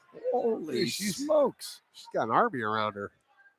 These boys right here, the Russian bodyguards. The Russian bodyguards from Tusky Valley. Some good-looking wrestlers, man. Some good young products. I'll tell you what, I don't know a whole lot about the football team down here for Tusky Valley. I know they've struggled at times, but I'll tell you what, get these guys off the wrestling mat, man. You got some offensive tackles out there. Yeah, boy. Well, I'll tell you what, as we look at the coach's decision, of course, head coach for Tusky Valley, Jason Johnson, your head coach for New Philadelphia, Corey Swinderman, both coaches doing a nice job here this evening. But who we have wrestling coach actually is Colton Selinsky for Tusky, and it'll be Damian Robbins for New Philadelphia. And right now, Robbins in good position. He had a nice lateral drop there. Put Selinsky on his back, the official in good position. Like to see that official doing a nice job right here. And Selinsky, good fight. Comes out, does not give up the fall. Whoa, and over the top he goes. Quick reversal. Selinsky on top for two. As Robbins got a little bit high. Official's going to stop time. Yep, there we go. A little bit of blood. We do not wrestle with the red stuff. So I guess that's one of the strategies here, right? You opt to go, and I know we've talked about wrestle-offs that guys do in their room. Art Kali does that on a weekly basis. Hey, you've been JV for 5-6 weeks. You want to make varsity? We're going to have a wrestle-off right here, right? See who gets it. So, obviously the young freshman has made a little bit of headway here at 215, Ben, but they're going with Colton, who's a junior, who's probably just got a little bit more experience, and that's what Coach feels better about. No, absolutely. And I'll tell you what, and I go, as coaches that are out there listening or fans that are listening, the wrestle-off, I was kind of like an Art Kali. We used to have wrestle-offs at least once a week or at least make the offer. Not all programs do that. Some programs, maybe it's one, I've heard of programs that have one wrestle-off, and that's it for the year. Some will do 2 or 3, just depends. But I think that wrestle-off is a very important measure for that JV wrestler to show the growth in the practice room, to show that they're getting better, right? Maybe the first time the wrestle-off happens, that JV gets pinned. Maybe the time they wrestle the 3rd or 4th time, he's only losing by a point or 2 or 3. And you got to say, listen, I've gotten better. And it's a great gauge in that practice room. And Selinsky on top. We're under 30 seconds here in the first period. 5-2 our bout score. 2 and 3 on the lateral and back points for Robbins. Robbins got a little bit too high, and Selinsky popped him up over the top. And the official's going to stop it there. Hand goes behind the head. That tells us it's potentially dangerous. So wrestler safety, job 1 for our men in stripes. And now, partner, as we look here with 13 seconds left in the first period, we know that team score here, Quakers with 40, Trojans with 21. But if I remember correctly, it was just 30-9 as we hit the second side of that column over there when we started 150. So is there a chance here based off points? I believe you can only get up to 6 or 8. Nope, you're absolutely correct, Coach. So they're not going to be able to come back, even if they got 2 pins at 15 and 85. Correct, right. Okay. They bring 2 pins. That'll be 12 points. 12 is the most that you can get. Of course, that comes from your fall, the equalizer, as the Pope tells us, right? So the best we can have here at the end would be 40-33. Well, Tusky Valley, But respectful, right? obviously, Selinsky trailing here 5-2 as we've just started the second period. You've got to respect the fact that they didn't just give up and roll over. They fought through this thing, and Absolutely. where it was 30-9, they've been able to advantage themselves better over the last two matches than what New Philly has done. Make it much more respectful. Team score, right? A loss, still a loss. But again, I don't think any of these guys hang their heads. It was a great battle back, as you've pointed out, for the Trojans. And this bout here not over yet. Selinsky still down 5-2, fighting nice. He's inside, good inside control. Robbins has the arms tied up. And the two big boys. Oh, Selinsky with the bear hug. Down they go. Selinsky for two. He's got the half in deep. He was down. Here we go. The equalizer. Pope, you out there, brother. Call it. It's coming in the half Nelson official. Good position. Selinsky's looking. And there it is. Down 5-2. And as we talk about many, many times, comes back with the fall. The junior from Tusky Valley, Colton Selinsky. All right, listen, don't just blame this on my weight here being a big guy, but you know what? What's that, boss? We've been talking about this guy here for a while now, Dylan Congdon, a sophomore, getting ready to take the mat here. This is Dylan. I'm making sure I'm working with our young lady here at the table. We're going to take a look exactly who.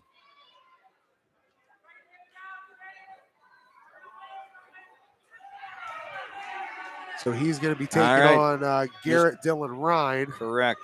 But I've been waiting to see if this is Dylan Congdon. I believe it is. It is. Nope. And, you have Congdon here. You could just kind of see as he was warming up over here. He had the look in his eye. You know, I don't want to call it the eye of the tiger. We'll do that for our friends over at the Eagles FOE 190 in downtown Massillon. Let's cue up a little. No, you can't have the eye of the tiger with the Eagles, man. The Tigers and Eagles don't mix. You know, they're going to put you in some other kind of initiation. We got bear hugs out there for all of them, man. But I'll tell you what. You could just see by looking at him, he was dialed in, and although he's Garrett's all over his back right now, I was wanted to see what he was going to be able to do here. He's trailing 2-0 almost halfway through this first period, but as you mentioned, long, tall dude, and boy, Garrett just riding him down to the ground. Yeah, manhandle. Even though the tie, you can see Garrett a little bit more stocky in that chest area. Yep. Doesn't have quite the height, if you will, but boy, nice looking through the shoulders, the arms there. And I'll tell you what, the Congdon brothers, right? You're talking about a freshman 215, a sophomore at 285, senior Andrew at 190. So shout out to the Congdon family, man. Nice job. And shout out to everybody who's been tuning into us here on the YouTube channel. Got oh boy, Dylan goes down there hard. He's going to pop back up quickly. You see, readjust that headgear. But it's over at Coach. Got a good bit of people viewing in here, listening to us, watching, catching some great action down here at this tri match. That shout out to Superintendent Dave Fisher, Athletic Director Garth Evans, putting this thing on here, getting this thing scheduled. A lot of people liking, sharing. So appreciate you guys doing that. Subscribe to the YouTube channel. Allow us to do more down here for you. Absolutely. We cannot thank him enough for giving us the opportunity to bring this to live on YouTube. And I'll tell you what, I know the vision, right, Coach? You have that vision that someday we're going to be driving home from work or in the evening going out to dinner. You're going to turn your radio on, and we're going to hear live wrestling on the radio someday. Well, and as we have some big plans lined up here for our 1-year anniversary on January 31st, again, man, just manhandling. Down goes Congdon. Boy, he's got his hands full here with Garrett. I'll tell you what, Dylan Ryan, he's been all over him from the jump. 12 seconds left here in this first period. Still up. Congdon's still in this thing here, only down 2-0. We know he's never far out, with what we called our pin move. We know you can come back from it, but Dylan Ryan has just he's been in firm control here for this first period. But I will tell you what, they do a phenomenal job getting things like this scheduled. And hey, how about what's coming up here when we talk about our website launch? We're you'll be able to pull out your phone. A lot of people are Bluetoothing their phone into their cars now with the new technology. Pull out that phone. You're going to have the downloadable app that will go right to your phone, that you'll be able to click Stark Media, and whatever's playing live right through those streams, which will be multiple streams that flow through the website. You'll be able to catch a lot of different sporting events by just going to the app that will take you to the website and will allow you to stream high school sports, collegiate sports, all the way down to youth sports, right through your cell phone, right through your speakers, whatever it is, your cell phone, your tablet, your laptop, your TV on YouTube. Hey, you got the Roku stick, you got the Google Yes. Chromecast. Pull us up right now. Watch us on your big screen. If you're watching from home, we're giving you a shout out right now. We appreciate you doing that. But I'll tell you what, another thing coming up here is we're about a $1:20 through this second period. We're $1:20 remaining in the second period. Still 2-0 lead for Garrett from New Philly. But a big-time girls matchup, big-time girls tournament up here at Akron North this weekend. Absolutely. Stark Media, we're going to be up there taking some footage and talking to some of the young ladies up there. Excited about that. Again, with our main crew down at the Top Gun. So, again, and then on Sunday, as Coach had shared, we're going to be over at Mount Union bringing you the action at the Purple Raider Open. So all kinds of action happening yet this weekend. And I'll tell you what, you talked about listening home. Hey, Coach, let's shout out to Greg Smith. Greg watching online. He says, thanks for the broadcast. Greg, no, we thank you. We thank you for tuning in and listening and allowing us to bring this match to you as always. So great job. I appreciate you shouting us out tonight. So Greg Smith, we're going to bring it right back to you, brother. 30 seconds remaining in the second period. 285 is our weight class. And again, in control, Garrett Dylan Ryan. But I'll tell you what, young Mr. Cog doing a nice job. Out of bounds, they'll come back to the center. Again, just love to see wrestlers going back as they're getting into position, looking over at their coaches, trying to get a little extra coaching, trying to find out where is the area I can score from. Cogden down, he's looking to make the escape, and on top, Garrett, again, Dylan Ryan looking for the grind, if you will. I like it. Fall. Ryan looking for the grind. Ride for the grind. Oh, I like that. Ride for the grind. Yeah, I think it's got some staying power. I think so. It's got trademark ability. Well, I'll tell you what, talking about some staying power on the way out of bounds. And on the way over here today, you made a mention about, looking into putting together a Stark Media sponsored women's wrestling tournament in the future. Did I hear you right? Boy, I'll tell you what, Coach Nicole Jackman, she talked to you earlier today. The creative juices started flowing. Yes, they did. I was just listening to her and just kind of trying to take it all in because, again, I don't have an in-depth wrestling background, but I know a little bit about a little bit, and I know that when you're on the ground floor of something, just starting out, it's always difficult, And she talked about there's not a whole lot of tournaments for us to go to. So, what'd she say? She said that a lot of the stuff she had to go to Clyde, a 3-hour drive up to Clyde. Almost a 3.5 hour drive. They drove to Columbus, Olentangy, Orange, right? Overnight tournament down Olentangy. Not much in this area, Right. She's an Olentangy Orange girl herself, graduate from there. But yeah, so it just started thinking that with what we're seeing here, and I'll tell you what, again, throughout this entire time we've been here, that we've been live for about an hour and 45 minutes here on our YouTube channel, I've seen some girl wrestlers here inside of this gym that we would surely want you involved in something like that, because for those teams out there that don't have a full team of girls, you may have just one or two, or you could be like Coach Jackman and you've got 10, 11 girls. Coach Kayla's got some girls coming through up there. Let's find a way to put something together. All right. And we don't. I know all of our Mortal Kombat enemies out there that are listening to us. We don't want to give them too many of our ideas here. But no, good point. Good point. Anyways, I think that's something that needs to happen. There needs to be of it if we're going to make a push. We're going to make a play to fully dive in here with women's wrestling, which we have. OSHA has, as he talked about, dedicating Mat 4 down at the Shot, March 10th and 11th. These girls will be wrestling for state championships. It's been sanctioned. It's a real thing. It's happening now. To continue to grow it, make it bigger, and get more girls to come out and do it, you got to have tournaments set up for them to be able to go out there and challenge themselves. And just the Stark Media Women's Invitational just kind of sounds good. That roll, baby. That rolled off your tongue a little too easy. I'm going to start with my new committee member down here, Joe DeBellis. All right, Joe. Yeah. Joe's going to be on that committee. Yeah. He doesn't know it yet. He's not listening. Yeah, he's going to handle the. Okay. He's our down south liaison. All right, I like that. Well done. So we can let you thrive over there in the Maslin area. No. We'll give you Canal Fulton as well, partner. Yeah, thanks. Well, wait a minute. Where's the Pope going?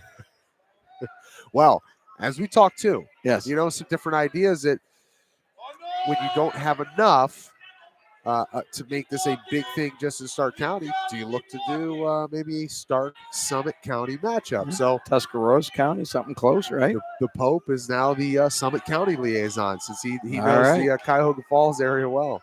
Yes, he does. Yep. He is the leader of the diocese. Short time here, Coach. 10 seconds. Match about over 4-0. Looks to be our final here for the bout score. Our winner is going to be Garrett Dillon Ryan from the Quakers. And with that, that'll be a 3-point decision. 3 points going to their team score. And our final score of the match here between the Quakers of New Philly, the Tusky Valley Trojans, 43 for the Quakers, 27 for Tusky Valley. And they'll take a little bit of a breather here just shortly, I'm sure 10, 15 minutes, and we'll go right into round number 2. Round 2, that's going to bring out your Cardinals. The Sandy Valley group will get ready. Coach Greg Donahue will have his Cardinals ready as they'll take on the Quakers of New Philly. Well, as we see these guys going through the line here, I guess Gotta love it. We'll let them take their moment of sportsmanship, let these other groups get warmed up out here, and we'll step aside, take a little break. But before we do that, we want to rattle off again some of our great partners that Coach. make these presentations on the Stark Media YouTube channel possible. It all starts with our friends at the Eagles FOE 190 in downtown Maslin, and also our presenting sponsor, Hilscher-Clarke Electric Company. These productions and streams, live broadcasts, also brought to you in part by CH Vallos and Associates, McNeill and Sons Tree Service, Lindseys Pizza, finally HereOhio.com, the Leathernecks Nation MC, the Sam Center, and Save22.vet. And when we come back, some more tri-match wrestling as we get again a chance to see Sandy Valley and New Philly, as Jim kind of mentioned. New Philly, they go on the first end here, they go on the second match, and then they get a chance to take themselves back down home, get a little bit of an early bus ride start down there, and then we will get a chance to see Sandy Valley and Tusky Valley kind of wrap this thing up. So, partner, take a quick little break here, man, and we'll go ahead and power this thing back before up you here. Drop it down, I got to ask you, you headed to the M&M Peanuts? I think I may look at a piece of pizza or a hot pretzel. All right, sounds good. Tell you what, man, I'll let you know how it is when we get back. You got it. All right, everybody hang with us, man. We'll be back here in about 5-10 minutes.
Welcome back, ladies and gentlemen. You just saw, if you were watching, well, actually, the camera is over on our middle school mat. So I'm going to bring us back here to our varsity mat. You can see there he is, the man, the myth, the legend, TJ out there doing a great job as he's getting some uptight and up close footage. Prior to, we just had the coin toss by the official. Again, round number 2 here. This is going to be the host team, the Cardinals from Sandy Valley. Their head coach, Mr. Greg Donahue. Greg has the Cardinals ready to go as they will take on Swinderman's Quakers from New Philadelphia. Now, again, remember, it said earlier that the decision is always to let the furthest team away have the first 2 matches. That way, New Philly can be finished, get on the bus, and head back on home as they prepare for the evening. So get ready, ladies and gentlemen. Here he comes. Oh, seriously, I can't take you anywhere. I know, man. Just a slot. Hey, listen, I saved the cheese, though. You did. The cheese has been saved, and there's some nachos that haven't been John, yet. all I say is brother TJ had a nice bowl of nachos. The cheese was saved. The nachos, no, not so much. Down goes Congdon. Listen, I'm all about the 5-second rule, man. Well, dude, trust me, I'd be hammering him right now. All right, going at 106 pounds. At 106, hand is raised. I'm going to guess again that is Evan Torchik, possibly for the Quakers. And looks like the Quakers that means at 106 pounds for the Cardinals. They have Aiden Douglas in the lineup, though I don't see Aiden. And again, kind of going back and forth here.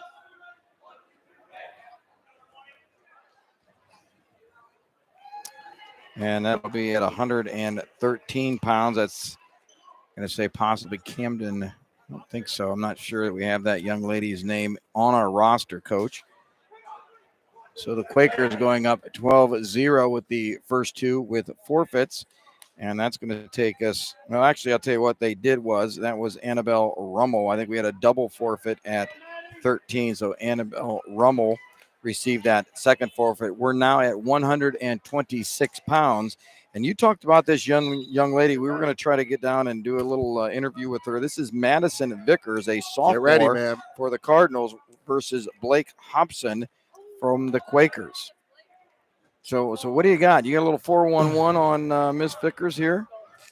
Well, I had a chance. We talked about our guy, Joe DeBellis, down here. Is now, as I said, he doesn't know about it yet, but he's been added to the committee. Okay, I like it. The committee for the potential Stark Media Women's Invitational. Yep, got it. But he had just glowing remarks about this young lady. Her attitude, her toughness, the way in which she approaches the sport. He expects that she will be a state qualifier, if not a potential state champion. Wow. And how fitting that we just had a chance to talk to a girl just about 3 hours ago. Yep. Who's going to be a potential 4-time state champion from Minerva. So this is pretty cool to see that, again, as we talk about Stark County, Minerva, Sandy Valley, some of your smaller schools in Stark County thriving in that women's field. No, absolutely. And here, 43 seconds remaining in the first period. 2-point takedown for Mr. Hobson. And as you talk about that, Coach, looking, and we really do, ladies and gentlemen, we love the interaction online. If you're there if you're watching on phone or iPad, you have a chance to do a little typing. Greg Smith, again, Greg, shout out there a little bit earlier, but he asked, are there any Stark County girls teams right now? So, today at Minerva, I would probably say, with all the in the rooms we've done, knowing what's around Stark County, I'd have to say Minerva's probably ahead of the game. Would you not, Coach, as far as having a somewhat complete team? Yes, and on top of that, I believe you mentioned it's a fact that Nicole Jackman is the only women's wrestling coach out there in Stark County. She was the first. She is a lot of this pioneer. A lot of this just falls on the coach of the team, the men's coach, right? Right. No, absolutely. So I believe even at one time in an interview called her a pioneer. She is. No, they And absolutely are. and what Coach Hilliard had to say at the end of our interview with those three young ladies, that was really a strong point. Top shelf. You know, these girls 20 years from now, they're going to be in the Minerva Hall of Fame.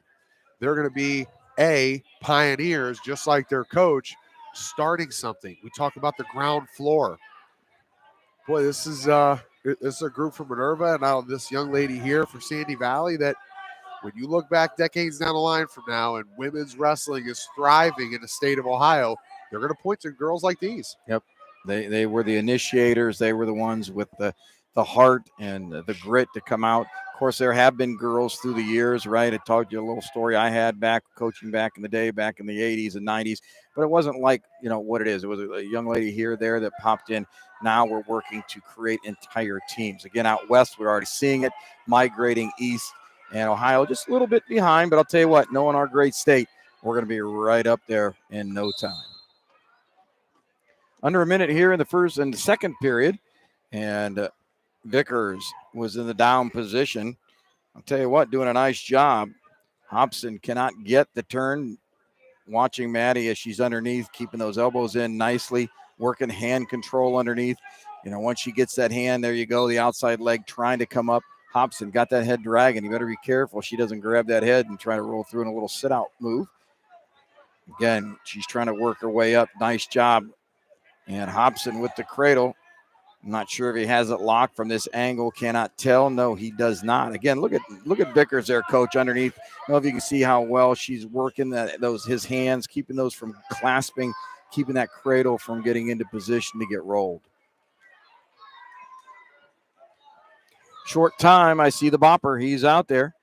Got the blue noodle. He's going to give it to the referee here. 3 seconds remaining in the second period. And that'll do it.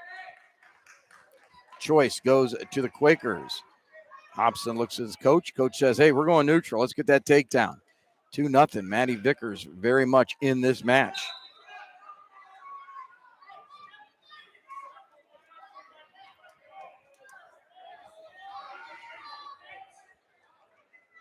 Hobson with the head control underneath on the leg. Vickers going to go underneath and just right on the out of bounds line, far side. 2-point takedown. Hobson 4-0, our bout score.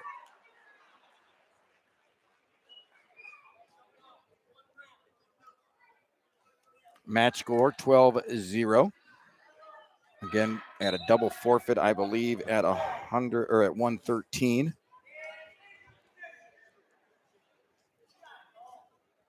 Boy, shout out again to that Sandy Valley concession stand.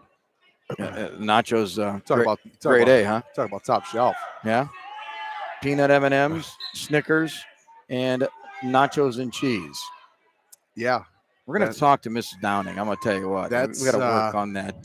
That's the dinner of champions down here in Sandy Valley. We're talking about wanting to be a champion.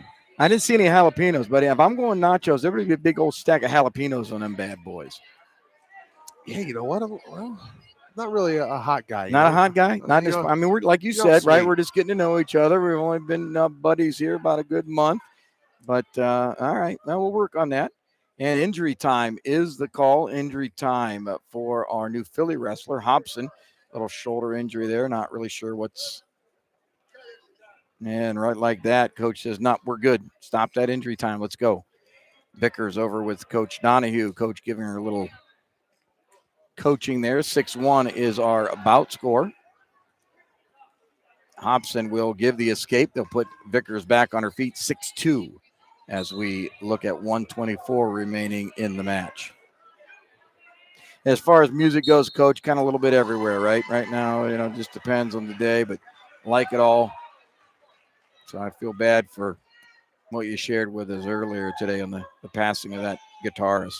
Well, and I know you've asked some of our guys and girls as we kind of went through the holidays. You finish up your in the room segment. Hey, what's your favorite holiday Christmas movie, or what's on your headset before you get out there and you take the wrestling mat. All right. So what did that look like for you, partner? Your days up there at Norton. Were you pumping a little AC/DC? You got to remember. Ooh, and Hobson with the fall. Vickers hanging in there, 8-2. You got to remember, right? We back at that time, right? Late 70s, early 80s. We didn't have the iPods, the headsets, the earphones on, right? So no, if I had something cranking, it was a little meatloaf, a little bat out of hell. I was a meatloaf guy. I love the loaf. Right? Yeah, we lost the loaf here recently, Yeah, we man. did I believe lose the within the loaf. last year. So, when he was the legend, man. Was the old song? Yeah, I'll tell you what. That was the anthem of your high school career, right? That was post match. Was that the preferred post match meatloaf song of Jim Bostic? Mm-hmm. Yeah. Okay. Absolutely. I'll tell you what though. When DJing days come, as we went to, we used to rock that one. That was a pretty good one there.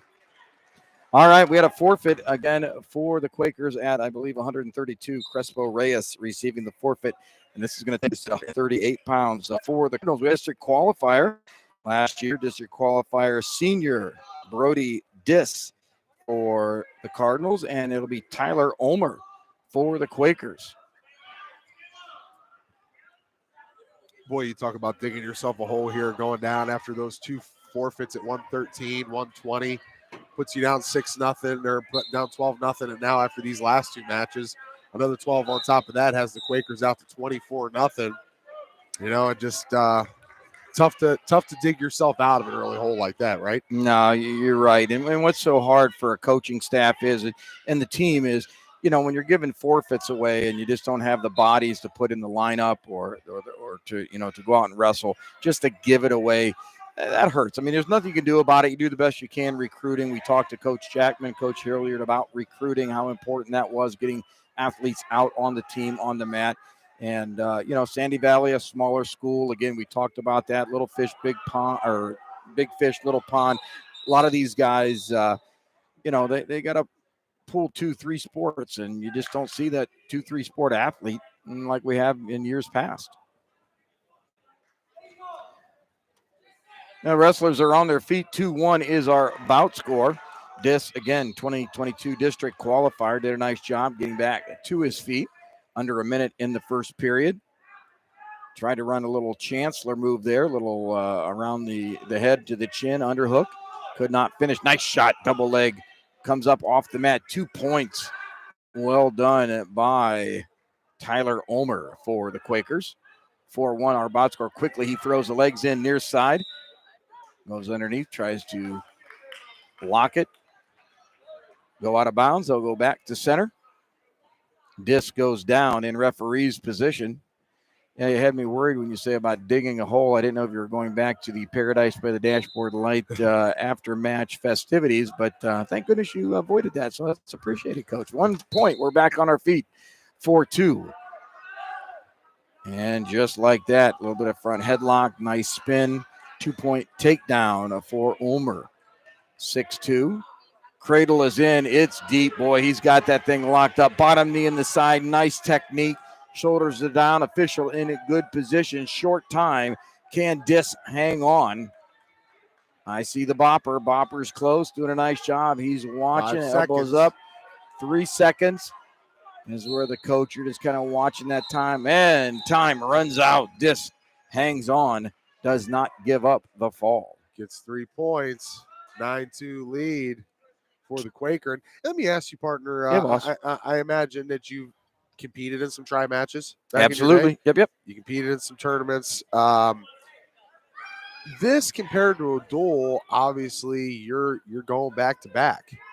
It's a little bit more taxing on you. We already know that one match alone is enough to empty the gas tank, right? Right. Now for New Philly, after just facing Tusky Valley, you've got to turn around and fire it right back up again, like this young man Ulmer here. I mean, it's not really an easy thing to do, right? I mean, I know that you're young, you've got the energy, but to give it all like that within just pretty much an hour period is a little bit different, right?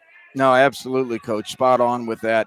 And, you know, in the high school, these athletes are permitted by OSHAA rule to wrestle 5 matches in a day, no more than 5. So, yeah, you're talking about here tonight, each of these guys are going to get 2 bouts.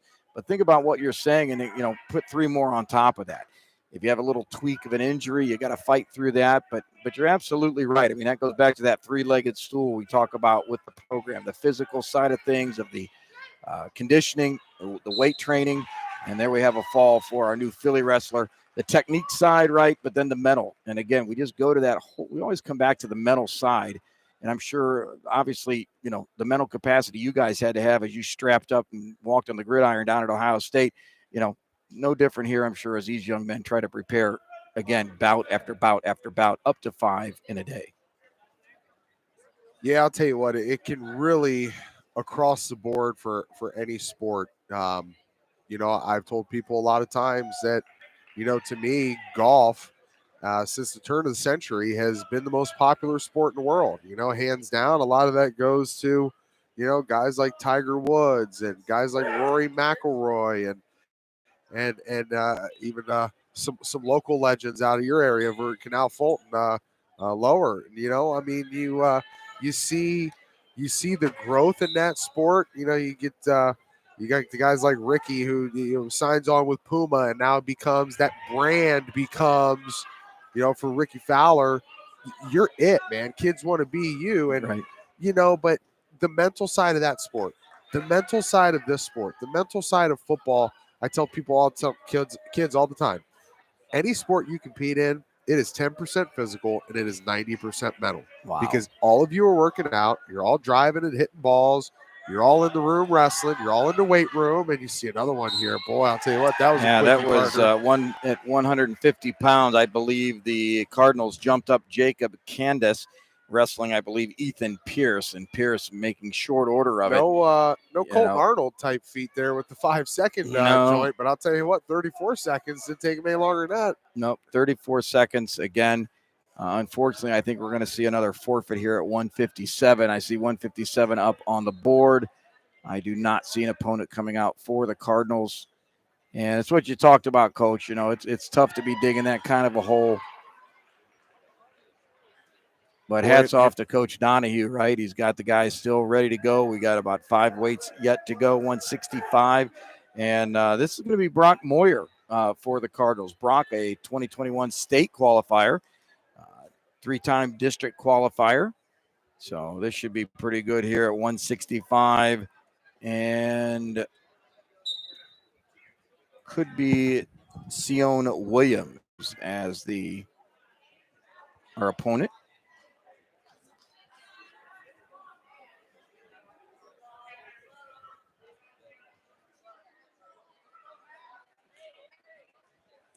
Moyer doing a nice job changing that level. Goes into the collar tie. Again, I believe this is Sion Williams for New Philadelphia.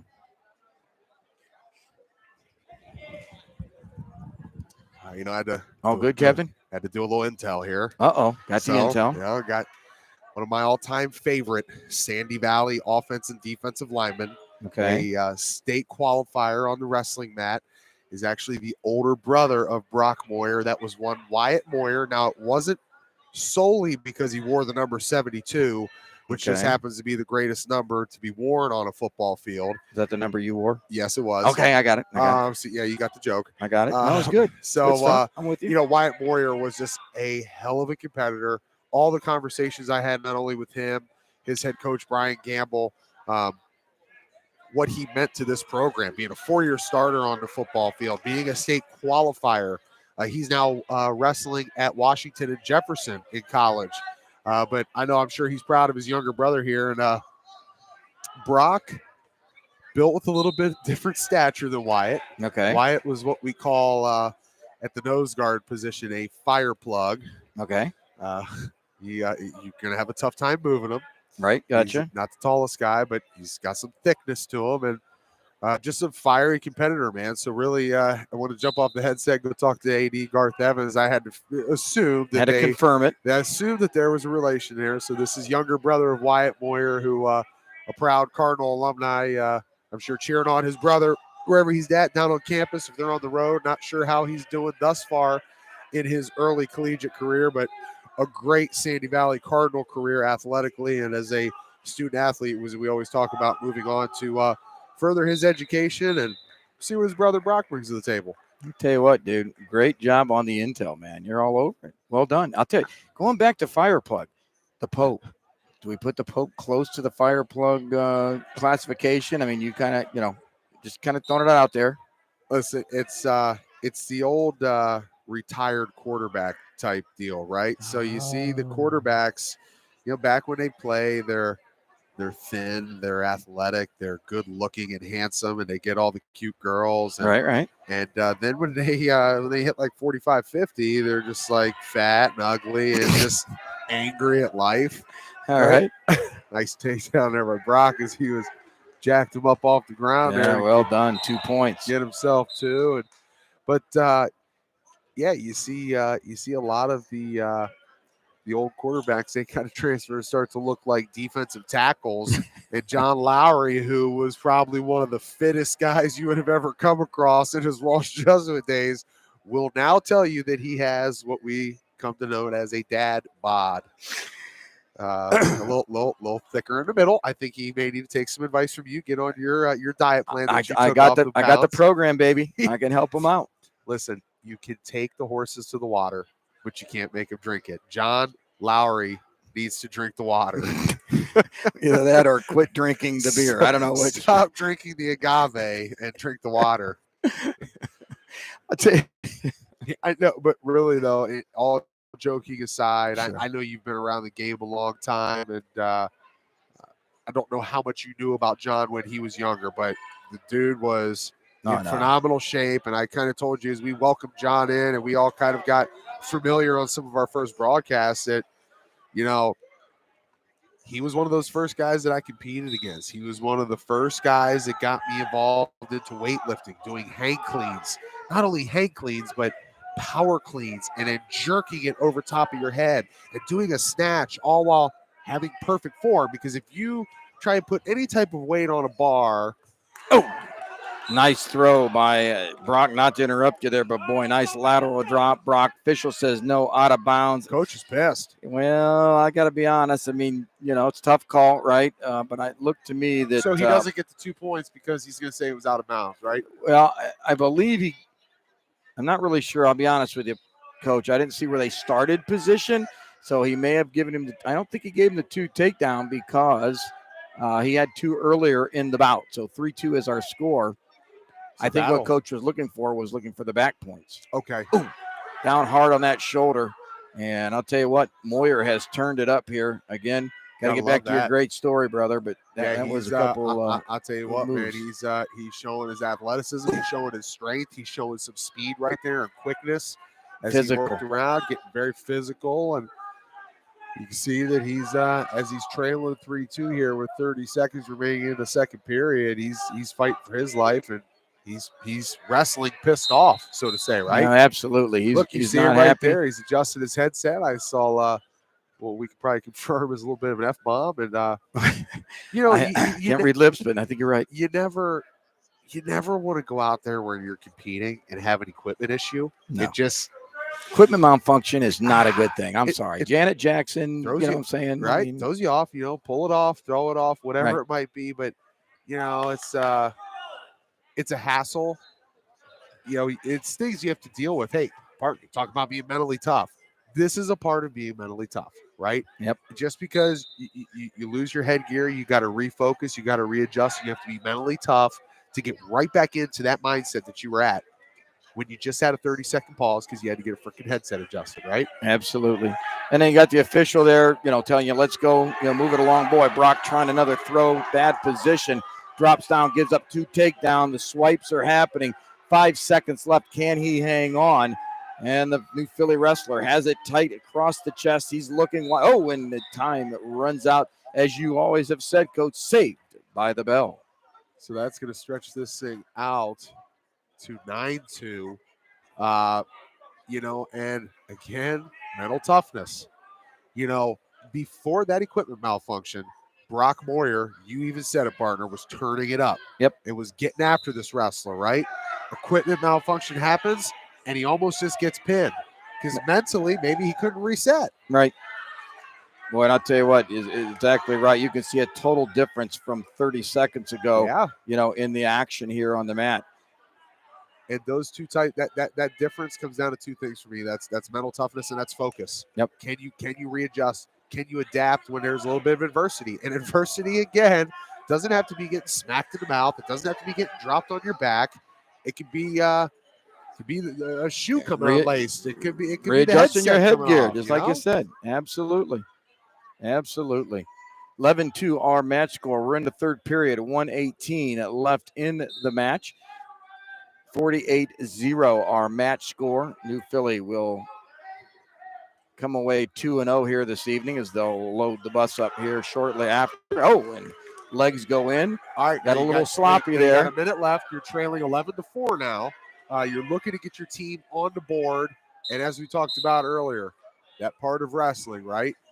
You have a chance now to still win this match. You're trailing 12-4 now. Yeah, there was a you can't get an 8-point move. Yeah, crossface come across a little too strong. Official didn't like it. Said a little too rough. Brock, I think a little frustrated right now. Kind of showed it there. But you got 55 seconds to potentially try and get a pin. Absolutely. And that saves your butt trailing 8 points in the final period.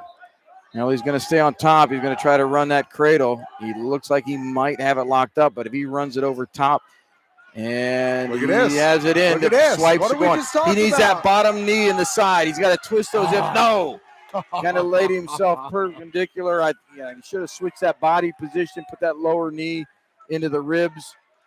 2 points on the back, 2 points on the reversal. 14-7 our bout score. 20 seconds left, and our New Philly wrestler, again, I believe this is Sion Williams, looks to be going to come away with the victory. Short time at 10 seconds, stalling the call. But Brock had the opportunity right there. Yeah, he did. And that's what's special about wrestling. I know that's one of the things you guys consider about this game, that just gives you the opportunity that you're never out of it. Absolutely. And Brock was never out of it, although he lost 14-7. He fought his way through it, had some adversity he had to handle, didn't really get through it as well as you might have liked. Got frustrated at times, as you mentioned. The official didn't like it, but ultimately had a chance to get that cradle in there and be able to get a pin. Absolutely. All right, we're moving up to 175 pounds for the Cardinals. Your host here this evening, a junior, Matt Barnett. And for New Philadelphia, Steven Jimenez Pasquill. All right, so back to the legendary. Yes, back to John the Pope here. So that was part of my growing up and my starting to compete against myself and my peers was guys like himself, Tom Wiseman, who's here with his kids wrestling for Tusky Valley and coaching Tusky Valley. And I'm already drawing a blank on the young man I just walked back in here with, but he knows you. He's the coach there for Tusky Valley. He brought some guys up to Coach Cakes. That's how he says that your boys know me as Cakes. So he was over at Dover. Yeah, he was assistant there at Dover and talked about bringing some of his boys up to compete against your boys back in the day up there at Jackson. So had some glowing remarks for you, partner, as you walked in. Felt here. good. I'm not going to lie. Before I spilled proud dad moment. Before I spilled my nachos, and you became a disappointed dad, and your partner. I'll tell you what, though, you gathered those very quickly. It was like a fumble on the ground. I'm sure if the ball hit the ground, you were all over it, right? Yeah. Fumble drills. That was the nacho fumble drill, well executed. You saved the cheese. Offensive linemen don't like losing food. Well, you recovered nicely. 2-point takedown, back up, and another 2 points for Matt Barnett. Barnett looking to stop the bleeding here, stop the shutout. No team likes to be shut out in our sport at all. No team likes to be shut out, period. But when you go through 14 weight classes, not to pull at least one out is a little tough. And you talk about that mental toughness, and as a coach, you get a little discouraged too. Yeah. You understand what Coach Donahue's going through when he's got to come out and go down 12-0 because he's got to forfeit the first two matches. Yep. And I got a little video that I'm going to put up on our Twitter feed later on this evening. Make sure to check in at Stark Media Team. Check out our Facebook, like it, share it. Check us out on Instagram at Stark Media Team. Got some videos I'm going to put up there. One of them being kind of the the pregame speech right before they hit the mat. You had the captains come out there, you had the officials meeting there, and then Coach Donahue kind of rallied the troops.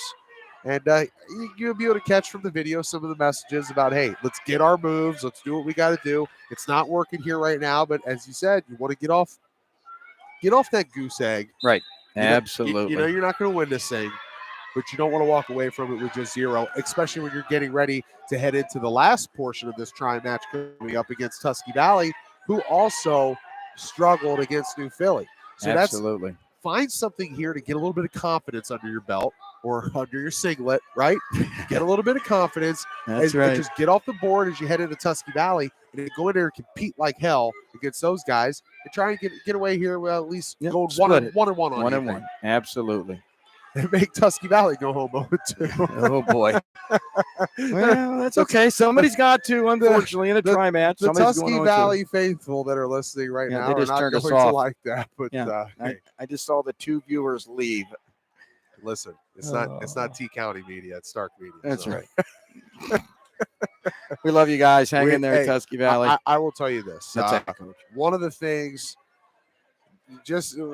Stark is a great word. It doesn't have to necessarily, it never essentially was meant to be Stark County media. And I have to correct our guy, John Lowry, because he says Stark County media. It's not Stark County, it's Stark media. Stark is a great word. The definition of it, its meaning, Stark media and how we cover, it pertains to us being there for the IVC, the Inter-Valley Conference, all of our friends down here, Highland, Berlin Highland, the athletic achievements they've had there, Garraway, Malvern, Sandy Valley, East Canton, stretching into the Federal League, where you guys did a knockout interview last week at the Lake Jackson Dole with Commissioner Terry Peterson, and good guy. I think Terry, he might be Cracker Jack. Cracker Jack Peterson might be coming for your job, partner. I think he's moonlighting as a broadcaster on the side over here. The dude brought it, didn't he? He brought some heat, right? But then it goes even further out there to our friends in the Eastern Buckeye Conference, and all that they're trying to accomplish. Had just great times through the football playoffs in the fall, covering the West Branch Warriors as they made their drive through the playoffs. And then over to our friends in the Pac-7. They're going to lose CVCA this year. But I'll tell you what. Where are they going, Coach? I don't know where they're going, but they're adding Kent South. So the Pac-7 has just boosted themselves with a local Stark County team who has been kicking butt, in a lot of different sports. A lot of it has to do with the guy by the name of Poochie Schneider. Everybody knows that name down there.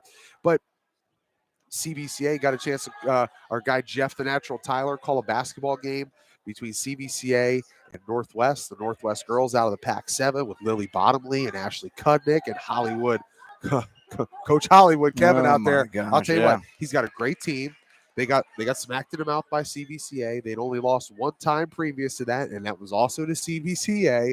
So CVCA girls are probably going to be your Pac-7 basketball champs this year. Gotcha. But you love to see the competitive side of all of these student athletes that we talk about come out here and through all of these different leagues. You got some independents. Great. Louisville, Massillon, St. Thomas, Central Catholic. We love covering these schools. We love covering the Federal League and some of your bigger Division I schools. But when you get down here into the IVC, when you get out there into the Pac-7, you get out there into the EBC, you're watching a lot of student athletes who this may be the last time they're going to compete. Right. They may not be going to college. A lot of them won't be wrestling again next year if they're seniors. So the heart and the passion and the energy that they bring to their respective sport, powerful. It's admirable, and it's powerful. Yep. No, absolutely. And that's the beauty of what you and JP have put together here, that vehicle, that ability to highlight to travel and just share it all, share as much as we can. So as TJ always says, guys, Twitter, Facebook, YouTube, hit that like button. And again, like our sponsors. It's very important for us, for you guys to get out, visit our sponsors. Let them know you heard about us on Stark Media. That gets back to us, lets us know that we're all working as one, working as a team and family. Well, we said it, Coach. Sandy Valley comes off the schneid with a major decision. That's 4 points to the team score. Well done by that 175-pounder Matt Barnett. with the victory, major decision. Moving up to 190 at 190 pounds, looks to be Joey DeBellis for Sandy Valley, and it looks to be Jack Corns, I believe, for the Quakers of New Philadelphia. So here we go. 190 pounds as we work 2 more bouts to go yet here in this second match. And Corns with a takedown right there on the edge. Official says, nope, feet were in. I'll give you the 2 points, 2 points. Come back to referee's position. DeBellis will be given the escape. So Corns is going to stay on his feet, going to work the takedown.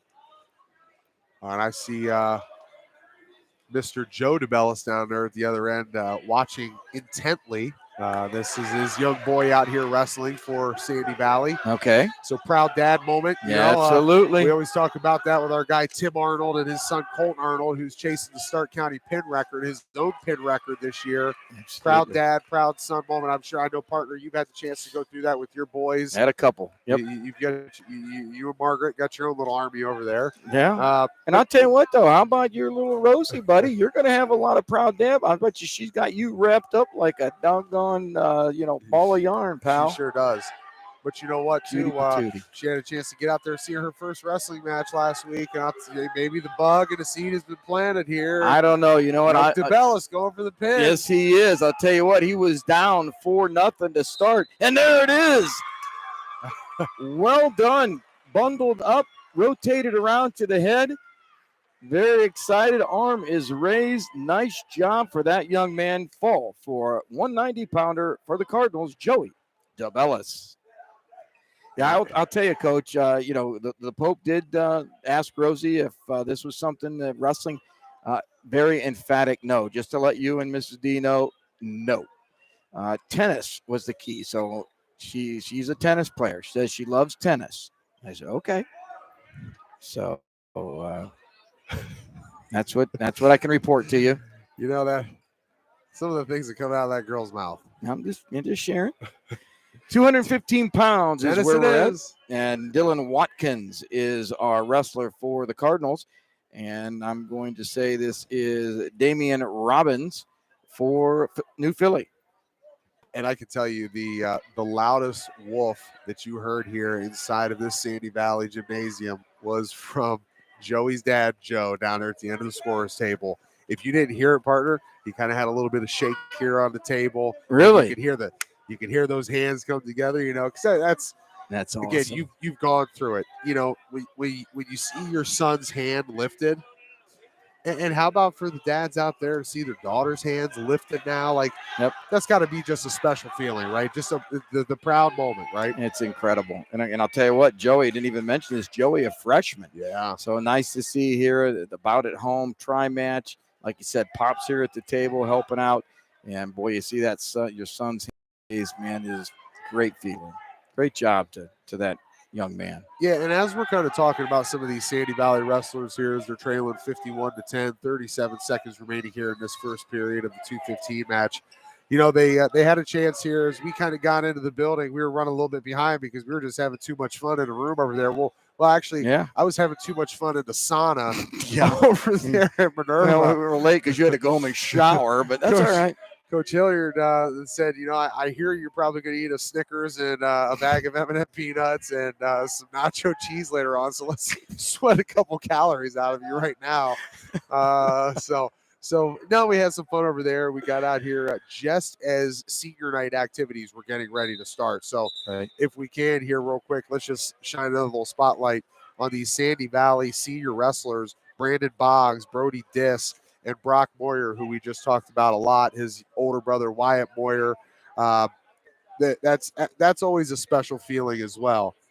Now, for you, Coach, for you seeing your kids when they got to that senior night moment, I always remember my mother, she'd be full of the tears. Dad's usually like, hey, focus in.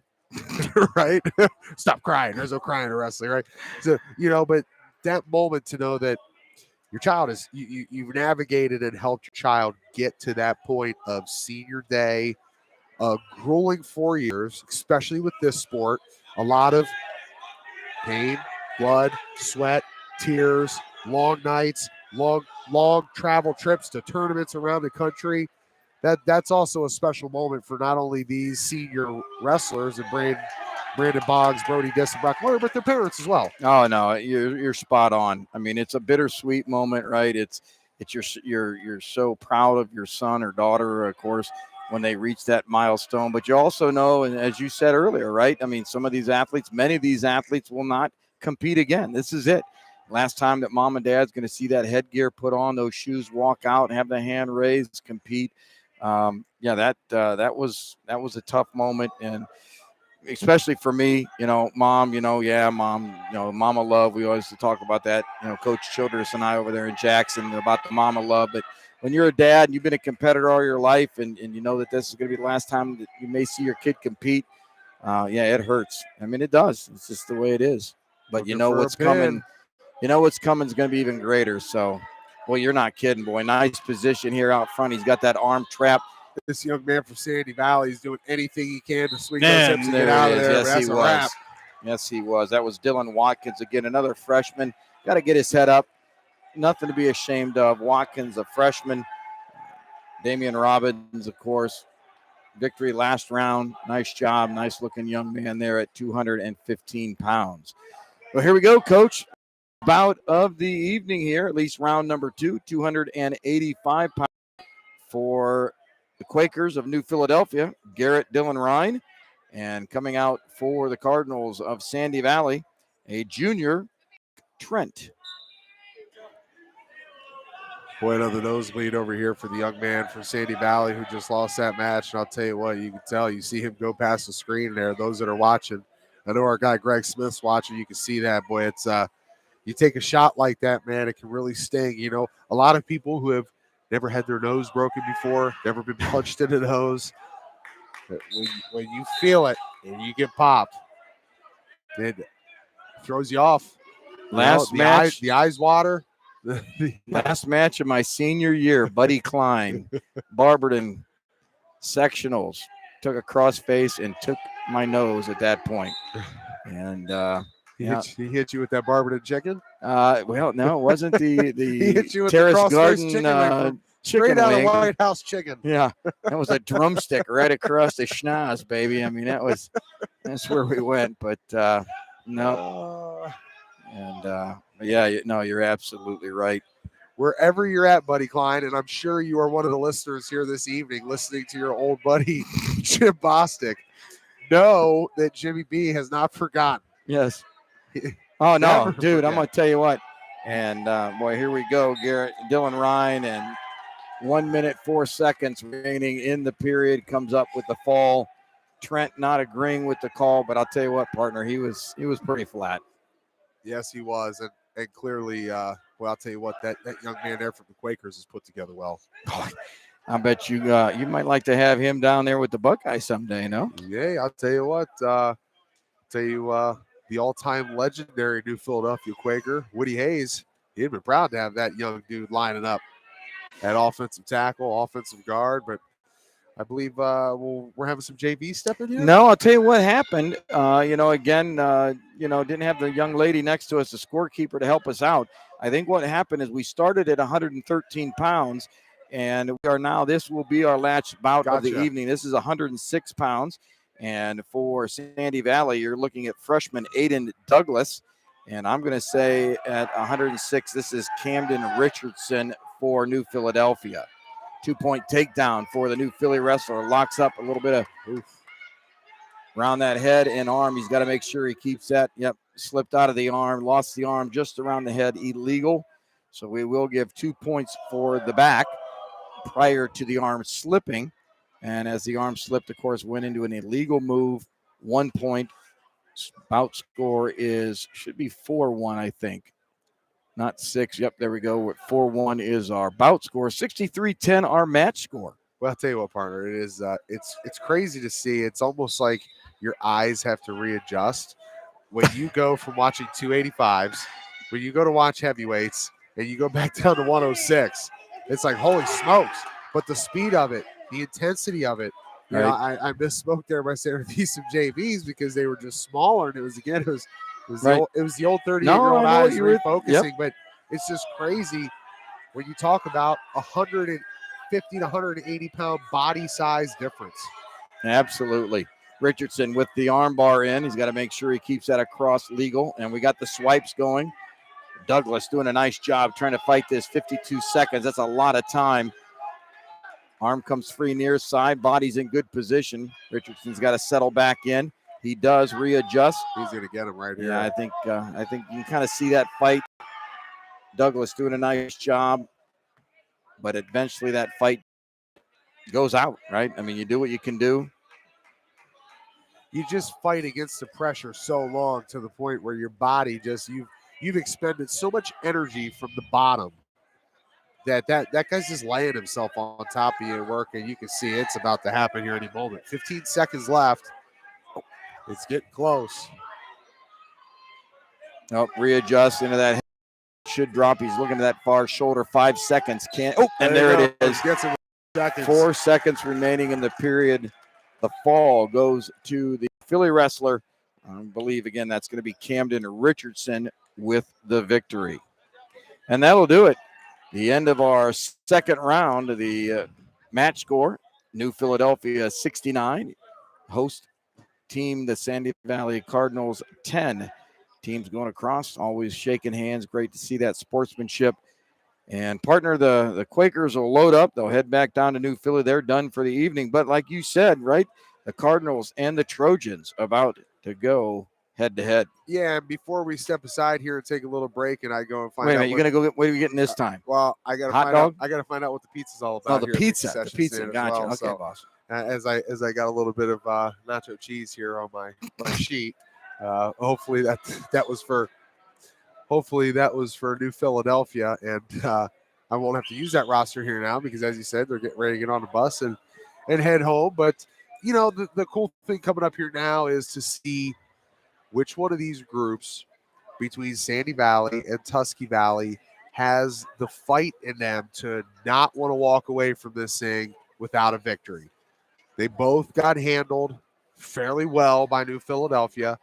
Now it's who can bounce back here in the last portion of this deal and get it done. That, again, is mental toughness, what we talked about, fighting through this thing. Now, Tusky Valley they got hot, then they cooled down. So now you have to get this thing fired back up. Sandy Valley gets to roll into this thing after getting beat up a little bit there, 63-10, but at least the muscles are hot. They're firing. They're active. That fast twitch has been going there a little bit. So now it's easier for them. Their bodies are already warmed up. No, that's a great point. It goes back to what you had said earlier when you asked about, going back to back. And many times it just depends on the wrestler, but you're absolutely right. Think about that. Tusky Valley, head to head with New Philly. Now they sit down, they break it. The mental side, your body cools down. Now we got to warm back up and get yourself firing to get ready for Sandy Valley. Sandy Valley coming off the mat with New Philly. They're, done. Yeah, we didn't turn out the way they wanted to, but body's ready, mind's ready. I can see Coach Donahue over there talking to his team, preparing them, like you said, getting them ready for this last bout. And before we power down here for a second and we taste the pizza, let's talk about our friends at Lindseys Pizza. I'll tell you what. I know someday. I know they've got Crossroads down here. Just we're a little bit far away from Lindseys Pizza. But Crossroads, great pizza down in this area. But I'm telling you right now, if you haven't had pizza from Lindseys up in Canton off of Whipple Avenue, 2827 Whipple Avenue, that's the Hillsdale Shopping Center, you got to call these guys. My guy, John Lindsay, at 477-3800. You can order online at lindseys.pizza.com. They're open till 11 o'clock, so still call them right now. I'm going to be calling them on the way home. The preferred post-match pizza of the Stark Media team. Open till 11, pizza, chicken, subs, salads, and calzones. Call them for all your game day food. All right, our friends over at Hilscher-Clarke Electric Company, they've moved the ball down the field for us all season long, and they continue to bring the heat for us on the basketball court, on the wrestling mat, doing so much for us here. We want to talk about them for a second here now. They're a local Stark County electrical contractor with more than 100 years of experience in the industrial, commercial, residential, and specialty markets. They have offices throughout Ohio, but have the capability to handle out-of-state work as well. They are one of the rare electrical contractors that perform a range of services from testing and data to design and engineering. Those functions, they're typically handled by subcontractors. So this is a group at Hilscher-Clarke Remember to check them out at www.hilscher-clarke.com. That's HILSCHER-CLARKE.com.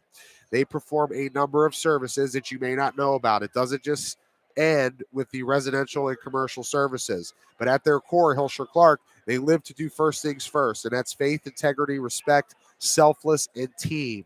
Those core values aren't just words to them. It defines who they are and how they conduct themselves every day in our community. Our friends over at the Eagles FOE 190, located in downtown Massillon, you need to call them at 832-7385 because they have phenomenal food and drink specials.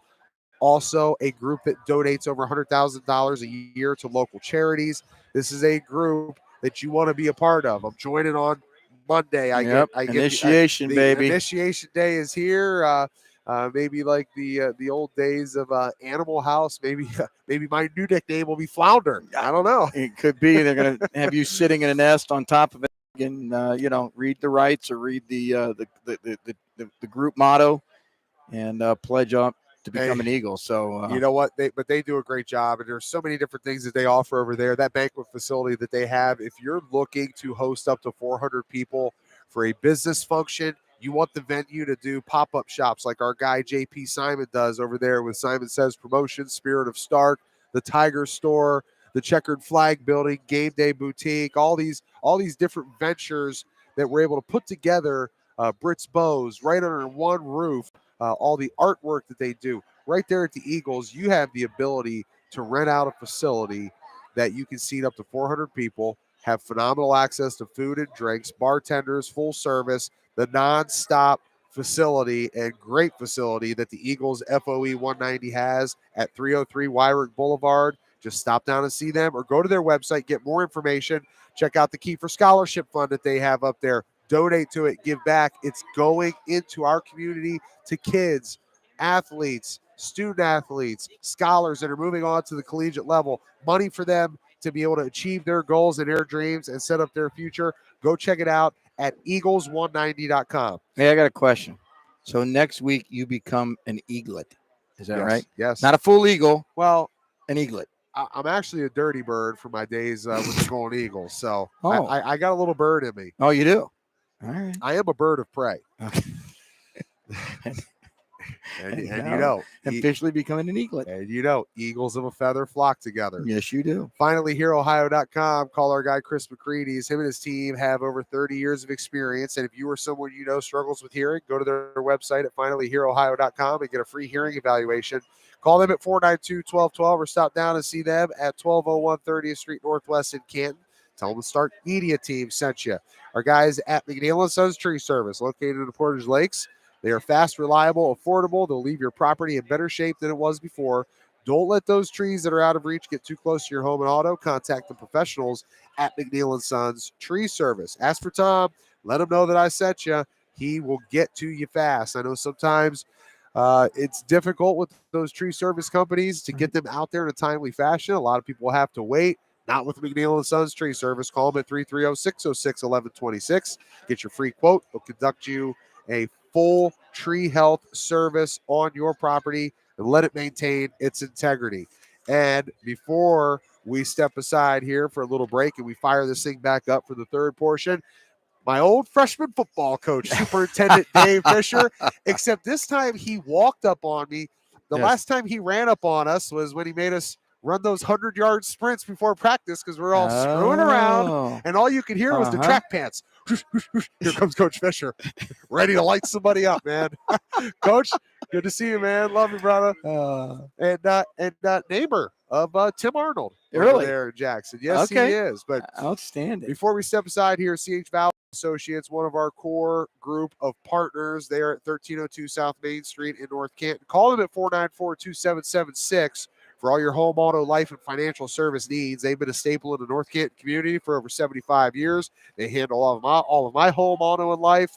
They handle all of my father's home, auto, and life. They should handle yours too. And I will recommend to you, always make sure on a bi-yearly basis, whoever your insurance agent is, that you are making sure you check their integrity. Because as my friends at CH Vallos and Associates was able to help us find out we were grossly overcharged for my father's insurance. Oh, I boy. won't mention that group, but it was a dollar amount that was enough that you want to go and pay a visit to somebody. But they will check. You always got to check You do. to make sure that you're not being overcharged. And it doesn't take anything to call our friends at CH Vallos and Associates at 494-2776 and just get them to draw you up a quote. It's free, and they'll let you know, hey, if you're paying X amount of dollars, we can save you X amount of dollars, and that's what they do. They bring the phenomenal service through our friends at Auto Owners, through Progressive, through all of the different services and providers that they roll with. They're able to put that back on to their customers and clients who are spread out over this entire great nation of ours. From the east to the west coast, I'll tell you what, commercial business, whether it's just for you and your family, stay protected by calling CH Vallis and Associates at 494-2776. All right, our guys at Leathernecks Nation MC, all they do with the Sam Center and Save22.vet. The Sam Center, over 6,000 pounds of food Wow. every 2 weeks comes out of that facility in downtown Massillon. A lot of that is because of groups like the Leathernecks, who will roll in there and donate $2,500 to them, give back to them. Donations for these groups allow them to help our veteran families that are in need. You know, no service member should have to come back here to the country that they fought for and have to worry about where the next meal is coming from. No, never. So let's make sure, as we just got a great visual on this camera here, the chairs. The chairs are they're putting them away. Yeah. Make sure you're checking in on our friends at the Leathernecks Nation MC. Also check out Save22.vet. Help our veterans that are in need and stop down and give back to the Sam Center. And a proud daddy, as we talked about. Yes. Old Joey got himself a victory out there. Nice job.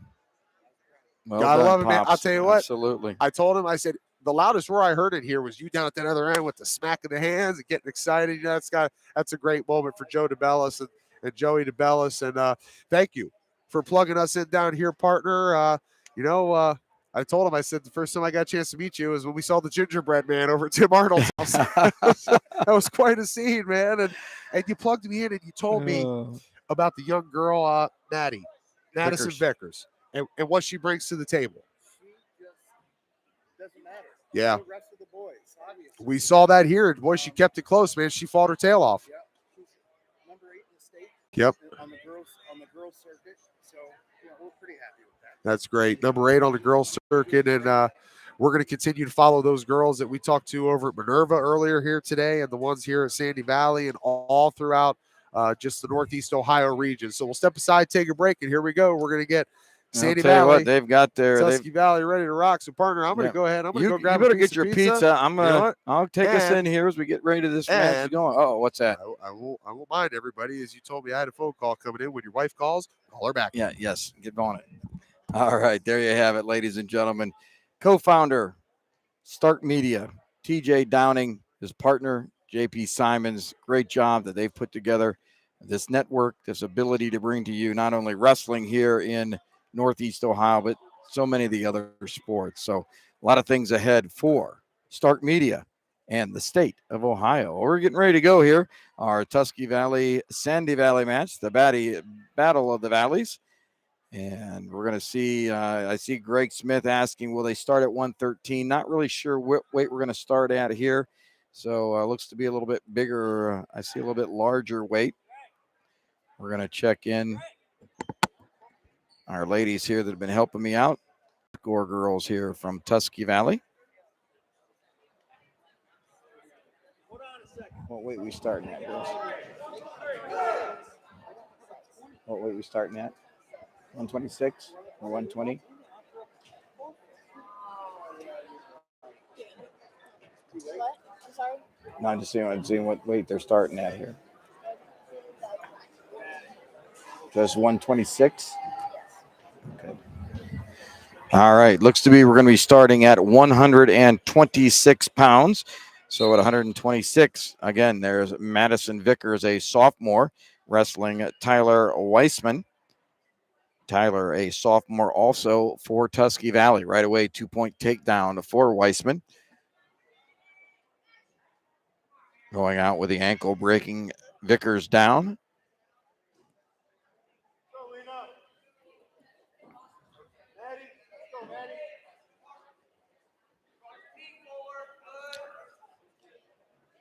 Weissman has the knees pinched nicely. He's going to work the cradle area there, trying to bundle her up, trying to lock the hands. And again, pointed out the last match that Madison wrestled. She did a nice job. If you can see where she has Weissman's hands, she's not letting him lock. Does a nice job with that hand control underneath. Just needs to be able to get a foot on the mat. Overhearing here just recently ranked number 8 in the state on the women's side of things. I'm sure we're going to see her down in Columbus in March, as our girls will be on mat number 4 at the Shot, competing at the state tournament. So again, Greg, answering your question, no, we're going to start at 1. That's where we're at here right now. 2-0 our bout score. And we're looking at 40 seconds remaining in the first period. Tyler Weissman on top. And he's going to give the escape, put him back on the feet, neutral position. Going in, nice knee pick. 2-point takedown. And now looking for a little bit of a tilt. They will go out of bounds. Official blows the whistle. They'll come back to center. Referee's position Vickers down. She'll work for the escape. Weissman on top as he works to grind and works for the fall. Looks at the official. He's going to put Vickers right back up on her feet. He's going to give her the 1 point.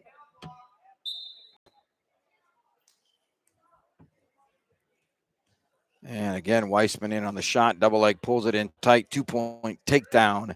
Well done by that young man. Has that arm pulled tight across the stomach. A little bit of a tight waist tilt coming across. A little bit different position here as the two kind of entangled. Referee did get the swipes down, did not get 5 swipes. So only 2 points for the back. 8-2 our bout score. And that'll do at the end of the first period. After 8-2 Weissman. And our official again, choice goes to the Trojans. No, and Weissman will defer, sends choice over to Vickers. Maddie, she'll look over at Coach. Coach Donahue says take down. Maddie goes down. And we'll see if Weissman gives the escape. Nope, he's going to align and go into referee's position. Nice job, near arm chop. Has that arm trapped tight. Possibly going to look into a tilt position.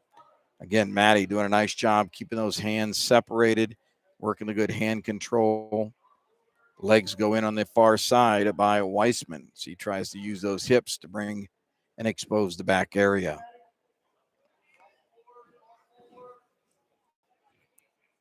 And as we saw, today earlier, our in the room session over at Minerva, of course, Coach Jackman, 11 young ladies on her team. Down here, Vickers, very well respected. Unfortunately, having to wrestle the young men a lot of times to get competition and opponent time. And Weissman with the 4 goes around. Official watching. Everything is legal. I do believe we have 3-point near fall going to be awarded. Weissman with the half Nelson. He's teed off nicely, readjusts, reverse half. Now he's coming back parallel. I think I'd stay out on that perpendicular, but he's going to come parallel. He scoops the leg. And will it be enough to get those shoulders down? 45 seconds remaining, and it does. And with the fall, first bout here in our Battle of the Valleys goes to Tusky Valley. And with the fall, that's sophomore Tyler Weissman.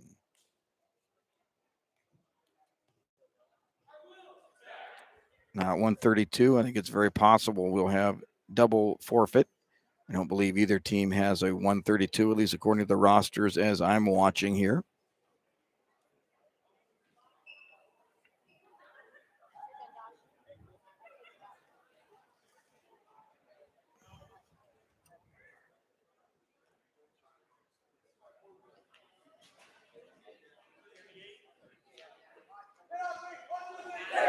At 138 pounds.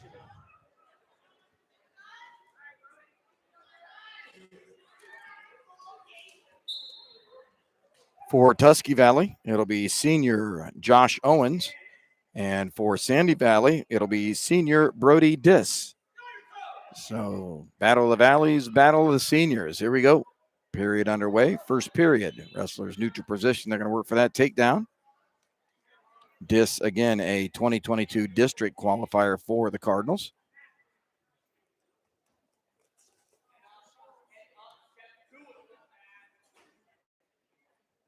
Josh Owens is doing a nice job there on his feet for Coach Jason Johnson.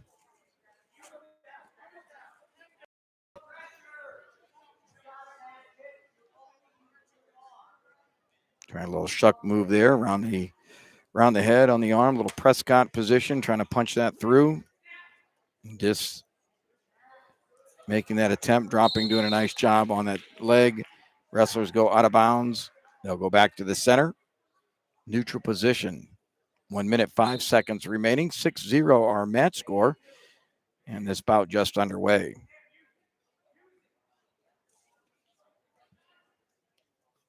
Just doing a nice job trying to go high-low, working that head. Again, trying to punch through with that little bit of a Prescott move.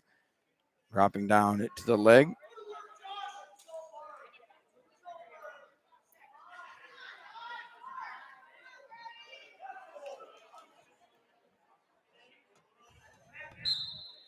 Again, wrestlers go out of bounds. They'll come back to the center. 0-0. Owens looking over at Coach Johnson, trying to get a little advice there on how to create that opening, try to find that spot. And Dis, again, nice job. Trying to work that 2-on-1. Good hand fighting. Both wrestlers staying in good position. And Owens, one thing I would suggest to that young man needs to make an attack here. We don't want to put things into the referee's hands, looking for stalling, looking at short time. In fact, I did think I just heard someone yell out stalling. And again, Owens keeping nice position, but not showing much on the offensive side, and that'll do at the end of the first period. Well, he's back. So how'd it go, Coach? Did you find the pizza? No, they closed down. They closed down. So I hotwired your truck. Yes. I shot up to Lindseys Pizza real You did? quick. Yeah. All right. I told him, I said, listen, man, do you guys deliver to Sandy Valley? Right. He What was said- the answer? He said, for Stark Media Team, done. Wow. They're on their way. Yeah, right. Nice. I got some more intel. I like to bring a little bit of intel here too. Yeah, to the broadcast. you're out there like secret squirrel, baby. I'll talk to you a little bit about the Sandy Valley Wrestling program here, but real quick, as I had a chance to talk to Superintendent Dave Fisher, who was my old ball coach over at Glen Oak High School, told me that Strasburg recently, just over the last few days, has hired a new head football coach, one Jim Morris, who was a coach here for a long time at Sandy Valley. So shout out to the former Cardinal, going to take his talents to Strasburg. So we wish him a lot of luck, and we know there's some other local schools that are still kind of in this hiring phase right now. A lot of word around Marlington. What's going on over there? I know they've had some interviews with some different guys, but now, does that open the door here at Sandy Valley, or no? So Jim was Jim head coach years back. Okay. The head coach they have here now, I'll tell you what, although he's a friend of mine, I'm not going to say this just to pump him, but because he also was a guy that I competed against for 3 years when he was at Perry High School, and had the privilege of ruining a perfect season for the Perry Panthers back when he was a defensive back there. But Brian Gamble, everybody knows down here the job that Brian Gamble has done. At one time, he was coaching not only the varsity baseball team, but the varsity football team. Oh, my goodness. He's stepped away from the baseball duties to be able to just focus on football as the Trojan gets himself a pin right there. That'll be Josh Owens, senior, with the fall for the Trojans. And they'll go up 12-0 back-to-back pins. So Coach Gamble, head football and head baseball in the same season. Wow. Yeah, to do that, I mean, that's just you're really taxing yourself at that point. And as I've told about my good partner here at Stark Media, JP Simon, I mean, he kind of was put in a position to have to do that as well for the Massillon Tigers. Not only was he coaching football, but also ended up coaching the track team. And it's just a lot, man. You get your winter season off, but you really don't get your winter season off. Football, you want your guys in the weight room in the wintertime out here wrestling. And that was a great message from Coach Hilliard that we got today. We want to remind everyone listening here right now, or that will go back and listen to this tomorrow.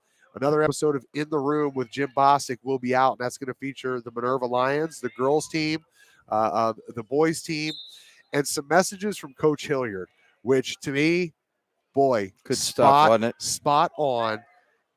I want my guys to play other sports. Right. If you're not, then I want you here doing the samurai program, doing this or that, being with us in the room better. But if you're not, if you're not going to be after wrestling, if you're going to do something, compete in another sport, Right. challenge yourself, keep yourself busy.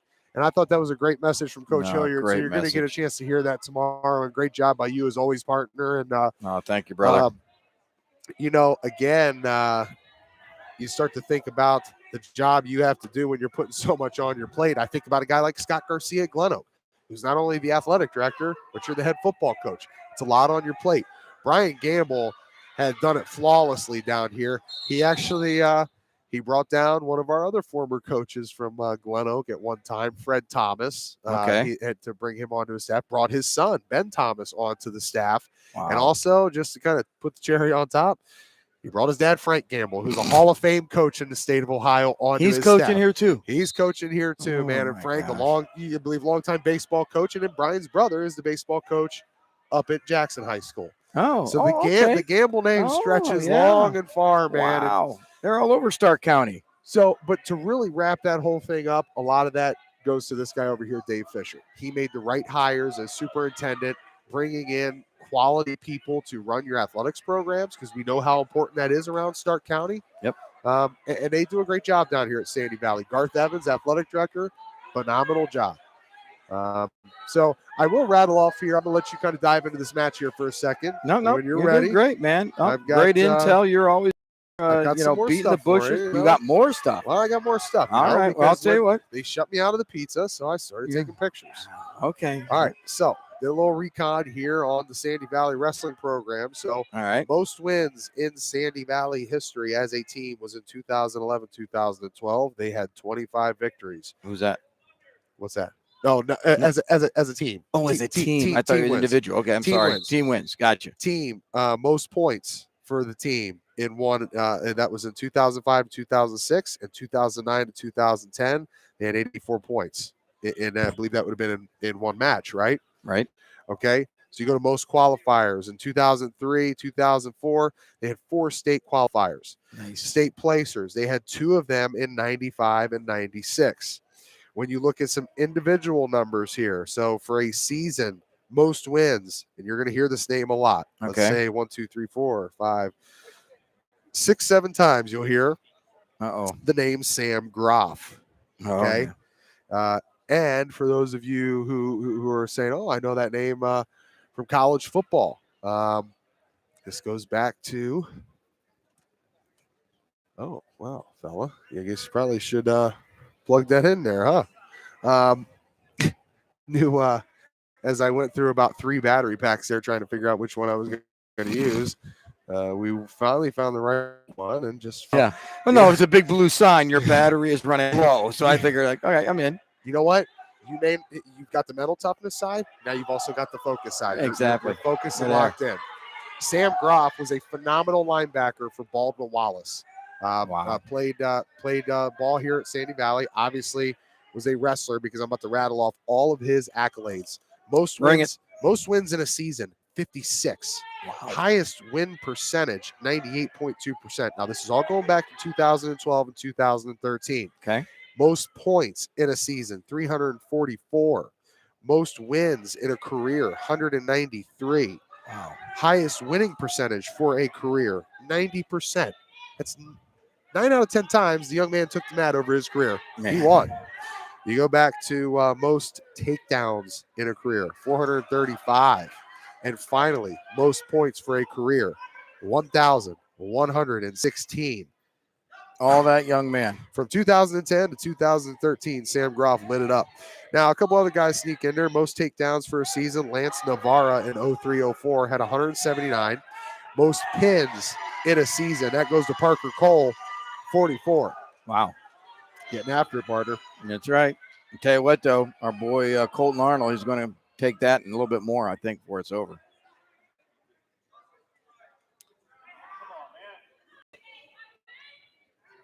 And looking at 150 pounds is our bout here, Coach. I'll tell you what, at 144, there was a forfeit for the Trojans. That was TJ Wilson received the forfeit because Jacob Candace, who's out there wrestling now, jumped up for the Sandy Valley group. He jumped up from 144 to 150.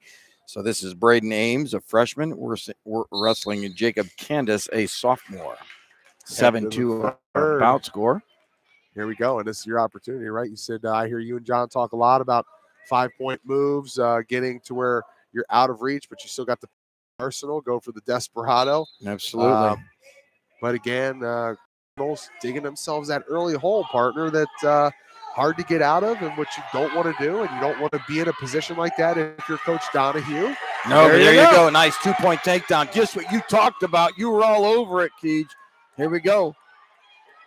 It's got to roll him over. Candace has that. You got to sink that half in deeper. Now he's around the arm, boy. I think I'd rather see him around the head there. He's around the arm. He's got his 3-point near fall. He's working out towards the front. You can see that fight starting to go away from Ames, official right there. And the crowd really getting into it. Like to hear that. Even though down there right behind their team. Candace has it. Can he get it? There it is. The slap of the mat down 7-2. Just got done talking about the great equalizer. That's how it's done right there. With that, it is done. Jacob Candace with the fall and the victory. Look at the fans over there. They're here. The Sandy Valley faithful still here. They're excited. They're happy. That's great stuff, man. Absolutely. You know, gotta love it. That's you don't find that in other sports. And real quick, man, I don't want to girls wrestling is it's sanctioned this year at Ocean. I don't want to make it sound like we're beating the dead horse here or just really constantly talking about the girls, which we want to because this is the first year. But I got to give a shout out here to Greg Smith again. We appreciate you, buddy. We appreciate all the listeners on YouTube following along with a little interaction here from Greg. And you know what he said? Mad props to that young lady from Sandy Valley who Joe DeBellis told us is ranked number 8 in the state. You know, a great experience for her as he mentioned. And, you know, she lost both of her matches tonight, but she's going toe-to-toe with a guy that probably a little bit stronger than her, man. And she was right in there in every one of those matches. So I'm excited to see what the future holds for that young lady. And only a sophomore. I mean, that's what's exciting is, you know, she got 2 more years to go. Right. And we'll be down here watching that. Woo! Here we are at 165. This is your boy, Brock Moyer, partner. So 72 kind of sneaking over here. 72 is watching. Oh, no. 165, we have a Ruger Huntsman for Tusky Valley. Oh, get physical out there.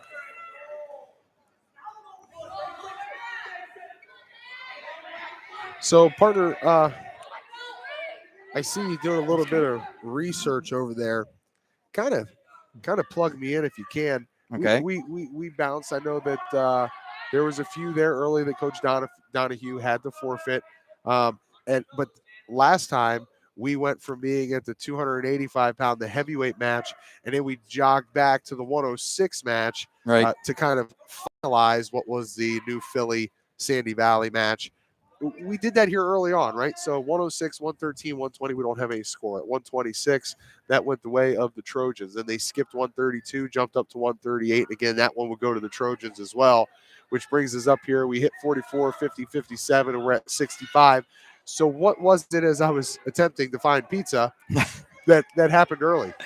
No, absolutely. Well, we actually started at 126. I mean, the 20-pounder went out. I'm not sure. I guess we'll see as we wrap back around. The points didn't go on the board, but both teams it looked like had a double forfeit at 120. So that's why it didn't go to the board. 126 started the first bout. That's where you were coming in from the Pizza Hunt, and you saw Maddie. Is that like Pizza Hut? No, it's close, but the Pizza Hunt. You were hunting the pizza, and I told you I'm a bird of prey. I was, now I understand how you got to the front of the line.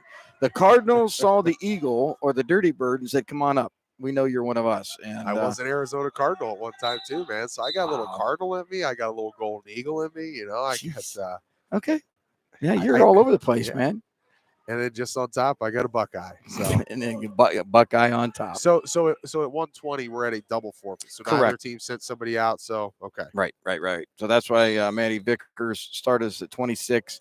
So we're going to wrap ourselves back around. I don't see a 106-pounder for Tusky. At 113, that could be our final bout of the evening. And we did get a chance to see Catherine Secoy Yes. Against New Philly. That's really, and not to say the advantages and disadvantages, right, partner? Let's just call it what it is. Sure. Spade is spade, right? The guys may be physically stronger and more mature at this age in their body and how they can physically throw you around. But to see Vickers in there, just a sophomore, handling it, going to work. I mean, what's that do for you when you get down to the state tournament? All those other girls had to go through it as well, right? Right. They've all wrestled the guys before, but you get down there and now all of a sudden, you know, I feel like the girls who have seen more guys on the wrestling mat, they have an advantage, right? Absolutely, because you've been competing against that stronger muscle, different body type. Now you're wrestling a young lady, your weight, your style, your body type. Yeah, definitely makes a big difference. They prepared for it. They grab hold. You're into position. You go, you know what? A little bit different than what we were at before. Yeah, I think you're right, Greg. I'm gonna. Listen. I'm gonna train Jim Bostic in the art of driving fast for pizza. Hey, buddy. And you know what? The good part about Lindseys Pizza. Yeah. It's 9:00 right now. Right. All I got to do is get on lindseys.pizza.com, place the order, right. And then we pull in at 10:30, pick up the pie, and we're good to go. You're good. Hey, barbecue chicken, man. Our guys got to come and join us. Now, wait a minute. Pizza. I just saw your lovely bride earlier. Was she calling about a Lindsay Pizza? I think she was. She likes the breakfast pizza. And let me tell you, if you have never had breakfast pizza from Lindseys Pizza, you have no idea what you're missing. It's different, right? So right. Lindseys does think different. Their chicken tastes better than everybody else's. Their calzones, their strombolis are different. They're better than everybody else's. But this breakfast pizza, which is an egg base, there's no red sauce on it. There's no white sauce on it. The base is egg. You can add mushrooms, the green peppers, sausage, bacon, ham, whatever your heart desires, Jim Bostic. You can put this on. This is all on could be on the breakfast pizza? You can put it all on there. And let me tell you, I've never had anything like it. And I'll tell you what, it'll put a smile on your face when you get out of bed. I already got a smile on my face, man. You mean just you telling me about it? Is that because you've got to spend the afternoon with me? I feel like the Joker, man. I mean, like, hey, I'm there, right? I mean, you're blushing because you got to spend the afternoon with your buddy. Dude, we had a great afternoon. I've told you before, you've opened up a whole world that I've always wanted, and I can't thank you enough. But no, I'll tell you, the other guy that talks about the breakfast pizza, right, is our boy Brad Scarborough. Brad says, Jim, Brad, Jim, the breakfast pizza, you want to get one? Yes, you do. And again, shout out our other one of our other co-hosts there, Jason Atkins. Jason with the lovely girlfriend and the snack bags. I tell you've yet to get a snack bag. Jason, you got to get out there. TJ's got to get a snack bag. All the Cracker Jacks you can eat. Well, as long as Mr. Peterson's not in the house and Commissioner John's giving Peterson. Right, and John's giving away the Cracker Jacks, right? Those are called early negotiations. Yeah, okay. Well, I'll tell you what. I heard the word contract come out quite a bit from Coach Peterson. Yeah. Hey, you've heard the saying before, what will you do for a Klondike bar? What will you do for some Cracker Jacks? What will you do for a Cracker Jack box? All right. As long as the prize is there, baby, you're in. Second period is where we're at. 2-1 our bout score, 175 pounds. This is Logan Postlewaite versus Brock Moyer. The ladies are telling me here on the side. Can we talk about the shoes for a second? Everybody, everybody likes shoes. Your wrestling shoes. Everybody likes to talk about. You ever see the football in the NFL? And they got the different paint jobs on the side. And they put the colors on them. One of the things I've always been enamored by with wrestling is the designs and the patterns on the shoes. Now, our guy Brock here, he's rocking the Rudies, right? The Rudis, right? I think so. I got my glasses, but I think is it the See the same one's on my shirt, right? That's it right there, All man. right, that's the Rudy shoe then. Yep. Yeah, Yeah, it is. That's the Rudis. That's a great set of kicks he's got on it right there, man. Now tell me, what's your preference? What's your style, partner? Do you like? Are you more of the Johnny Cash all black, go gray, white, basic, or do you like the colors? Yeah, I'll be honest with you, boss. I'm a straight black guy. Okay. I like that. Just kind of like that nice black. High soft ankle, split sole, right? Some of the shoes, the split sole became popular for a while, but black and maybe throw a little gold trim on, we're good to go. Okay. I'm sure it probably amazes you every day. Not that you're that old of a fella. You may be old, but you look young. Okay, thank you. But it's always been crazy to me. I look at these guys now that they're out there and you've got the new materials and you've got these soft, just the soft T-shirts and that the dry fits, of the stuff, the new gear that they have out there now. Does it kind of make you a little jealous of what you used to rock? You had limited opportunity, you had limited stuff out there. Right now, these guys, you could pull out a magazine and look through 2,500 different shoes. Oh, dude, you have no idea. You go back to the old Converse Star, then. And great. I don't know if you ever read the book Shoe Dog by, the Phil Knight store with Nike. Yeah. I mean, what a story, that is all about. But no, it is. I mean, I'm living a good time now because I'm getting to deal with all that stuff. But, you're right. Back in the day, I think I still have my high school wrestling shoes. They were like the white with red stripes, right? 3 red stripes and this rubber sole. And you're going, okay, this is it. My kids look at it and go, Dad, what is this? Like, really, let's put my shoes away. That's right. That's Jamaican for beer. Is that what it is? Yeah, well, I'll tell you what, that was the Norton Panthers, baby. Yeah. And we wore tights. And I will tell you this, you're going to really laugh on this one. My first year as a freshman, we used to wear robes. We wore robes when we went out to warm up. You were like the Solon cats, right? Yeah. Well, yeah, theirs were actually a little more sportier than ours. But yours was like But the Norton Farmers, we had robes, damn it. It was legit like a bathrobe. Yeah, exactly. You guys all brought your mom's bathrobes. Okay, I got to ask you something. What is this free? Is the that, Pope out there emailing us? That is what they call. That is what they call internet spam. It's either that or it's John the Pope under an alias. Yeah. Every once in a while, you will get some spam that will find its way to you, and they are promoting things that we don't really promote. No. But so if you see it on there, you understand what it is. We'll block it and delete it later on. But as of right now, we're focused on wrestling. So that's not John, right? That is not, unless John's a hacker. Or there might be some hacker in there. Or has an alias. 4-3, our bout score into the third period.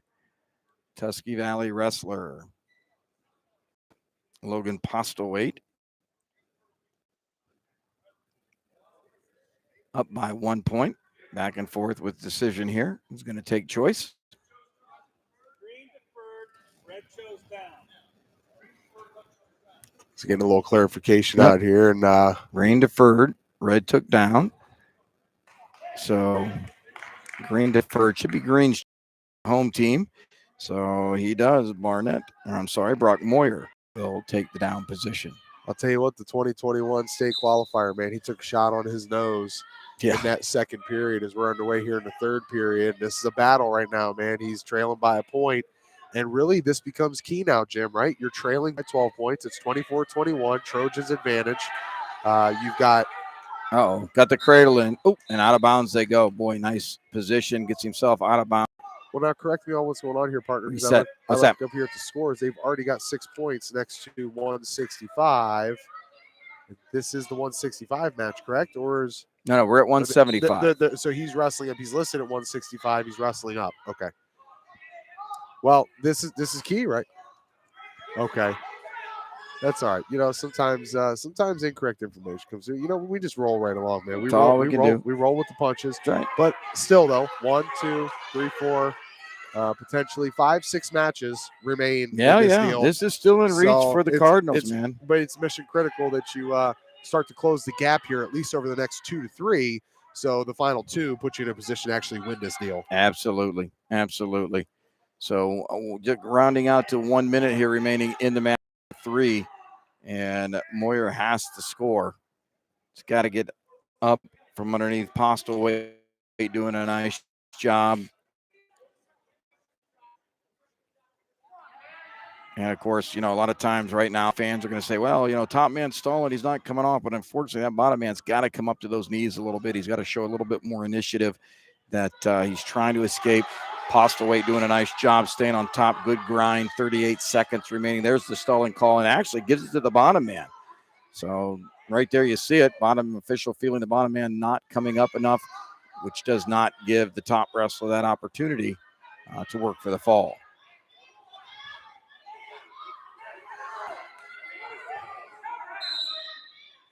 And now the top man does get called for stalling. As you saw, a little difference between the two. Bottom man gets called for stalling. Match does not stop. Top man gets called for stalling. They stop the match, allow for a reset, give that bottom man an opportunity. Here we go, 17 seconds, down by 1. Can he get the escape? Oh, boy, far ankle. That leg up, man. Far ankle rip, takes him down. Good pressure. Pressure's moving forward, 10 seconds. The bopper is out there. I see him. He's got the blue noodle. 5 seconds. And I think the Tusky Valley, he's got him down there. He's got it. Out. Victory to Logan Postlewaite for Tusky Valley. Your final score there, 4-3. A decision, 3 points to the team score. All right, partner, it's never too early. And obviously we are not early in this thing. We've been here for quite some time now, coming up on 3 hours been a and good 30 day, minutes baby. of live broadcast. Okay. Got to start talking about our match of the night. Now, already the first thing that pops out to me, because not only are we here at the home of the Cardinals, but how great it is about this sport of wrestling, the things that we've talked about, that you're never out of reach. And I want to make sure we get the names correct. It was the match just before that where the young man was trailing 7-2, but was able to get the pin for Sandy Valley. That, to me right now, that goes down as match of the night to me. To be able to come back in that fashion with a pin, to be able to cover a 5-point spread that you had left out there on the mat. No, absolutely. I'm going to concur with the match you've chosen, at least at this point. Again, like you said, we have a few more to go. That could swing. But right now, if you're looking at, from what you're telling me, you're looking at would that be the 150-pound bout between Jacob Candace and Braden Ames, possibly. But coach is going to check that out. He's always on that intel drive. Wrestling right now at 190 pounds. It'll be freshman Joey DeBellis. Joey wrestling Andrew Cogden for Tusky Valley. And Cogden up right now 2-0. He's got the cradle in. DeBellis, again, the freshman. And that'll do it. Cogden with the fall. Again, just a little outmatch. Freshman versus the senior there. DeBellis did a nice job that match prior, but just a little too much to handle there in the match. And the fall win goes to Tusky Valley, 33-12, our match score. So did you do? That was Jacob Candace. All right, that was at 150 pounds. Jacob actually, and I'll tell you what even makes that more special, Coach. He jumped up out of weight class. So he went from 44 to 50. And, so right now I'm leaning with you, boss. I like that. I like that call. 250 pounds is our weight class right now. Our evening wrapping up here slowly. This will be Dylan Watkins for Sandy Valley. And it will be, looks to be, I think that's Mr. Selinsky. Yes, it is. And it'll be Colton Selinsky for Tusky Valley. And 2-point takedown for Selinsky. Selinsky did a nice job his first bout against New Philadelphia. Surprising, and I'd be remiss if I did not mention this name. Grew up around, when the young man was just born. Again, I was still just doing my first weightlifting as, let's call it a 7th to 8th grader in a basement over in Waynesburg off of Ellison Drive. And the young man's father, who owned the property, was one Pooch John Borsellino, father of Francesca Borsellino, who was a state champion here for Sandy Valley. Wow. Has been wrestling for West Liberty. He hasn't won a national championship, but he's been right there. And I believe he is wrestling in his year Francesca had just a phenomenal run. And when he won the state championship here at Sandy Valley, he had come off of where he blew his knee out in football season, was able to recover, missed like the first 10 or 15 matches, and made his way all the way down to the shot to win the whole damn thing. And I'll tell you what, they've got signs up here in Sandy Valley honoring that state championship. So when I looked at some of that team stuff out there in the hallway, it didn't dawn on me until I started thinking about I looked at the heavyweight over here who's getting ready to take it. Look, you got the big fella. Congdon, he's going to be the young man from Sandy Valley. I want to be up 18 to 20 inches in height here in this match. Yeah. So, but I thought about great heavyweights from Sandy Valley. And Francesca, he's the best state champion. I believe it's the only state champion. Outstanding. Well, I'll tell you what, that prior to coach at 215 match, that was Colton Solinsky with the fall and win. Here we are at 285 pounds. Again, this is not the final bout. We're going to wrap ourselves back around. But for Sandy Valley, this is junior Alec Trent. And for Tusky Valley, Dylan Cogden. And I'll tell you what, Trent with the takedown. Trent 2 points. As he gets the takedown on Cogden, he's working that head lever. You know, something that you mentioned about Alec Trent, the junior, after his last match against New Philly, that he was a little bit pissed off after that. He wasn't happy. He wasn't happy. So you know what?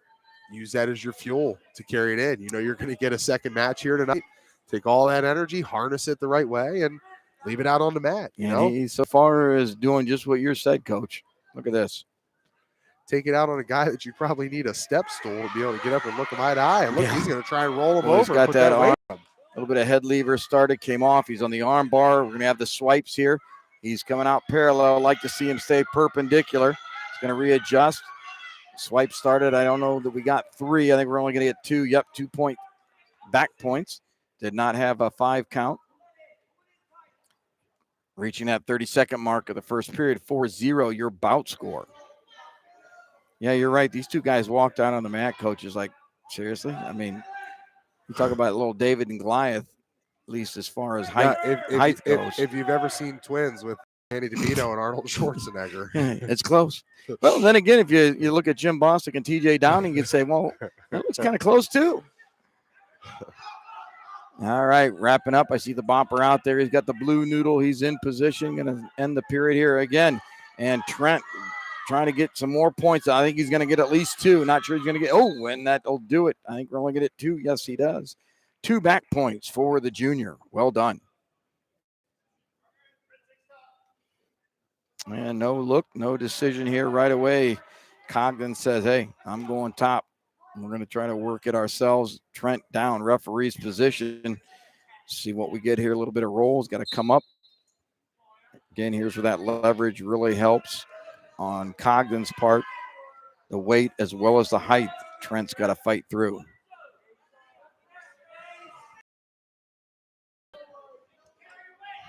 And he's got the arm out, going to a hammerlock position. He's got that arm across. Got to keep it straight across, does. But Trent, nice job. Gets that arm free.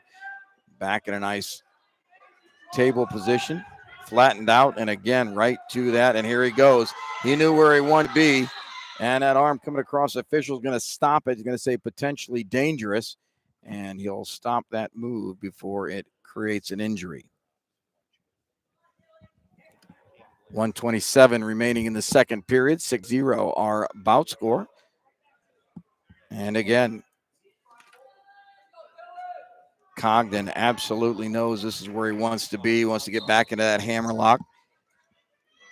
Trent doing a nice job moving underneath.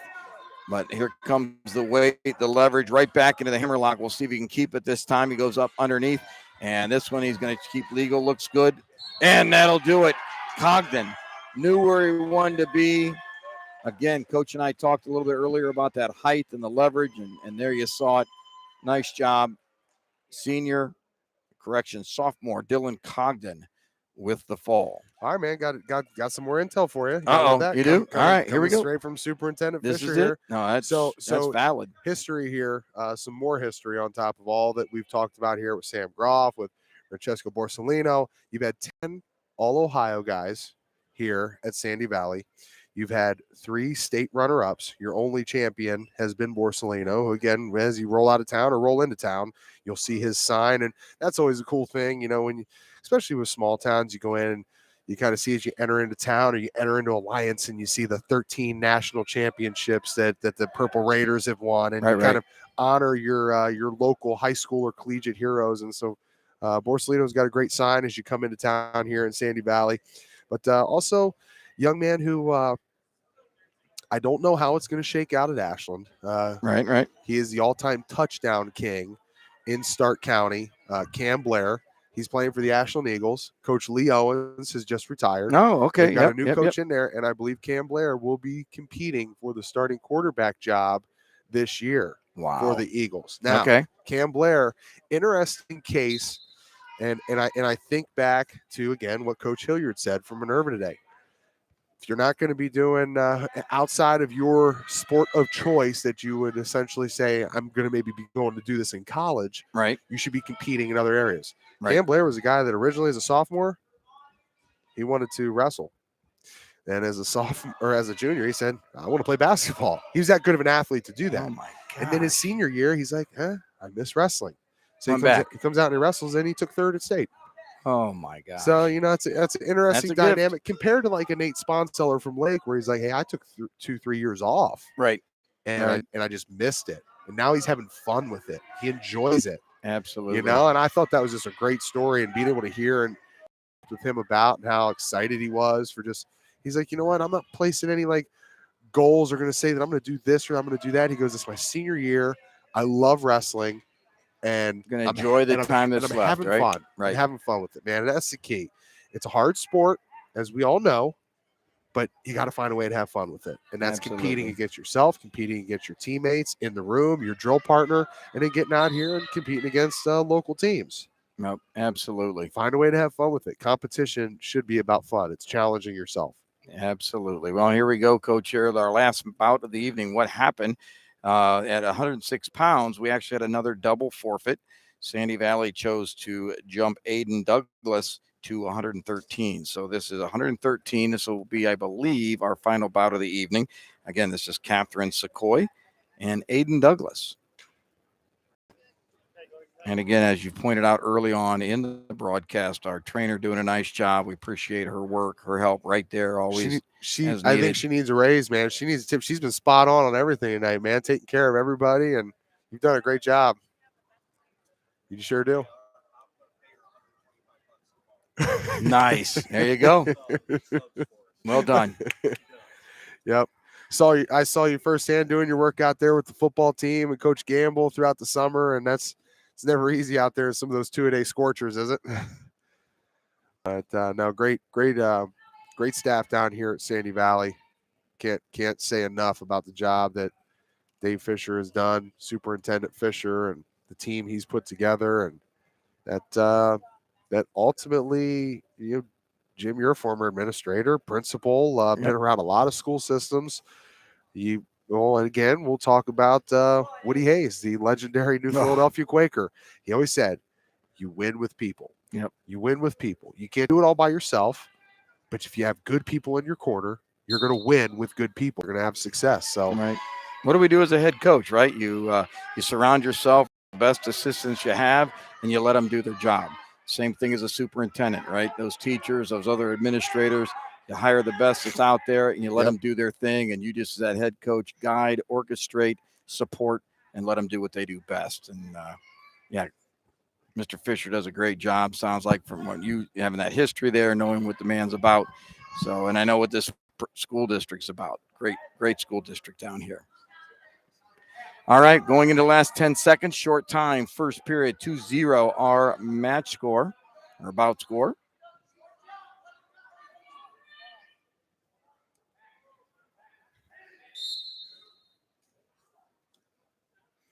Whistle blows. That'll end the first period. Choice going to Tusky Valley. And right away, Coach Johnson says, we'll take top. He's going to put Aiden Douglas down. Aiden's second period, 2-0. Bout score. Aiden working to get out. And Catherine on top And right away, Douglas on the whistle. He's out looking for takedowns. 3-0, about score in quickly on the far side. Single has it. 2-point takedown, and his time he's going for it. Has the half Nelson, and he's deep, a little bit high, needs to settle back just a little bit. Catherine with a nice fight there. Official with the count. Good position. She's not giving up. She's keeping that shoulder up.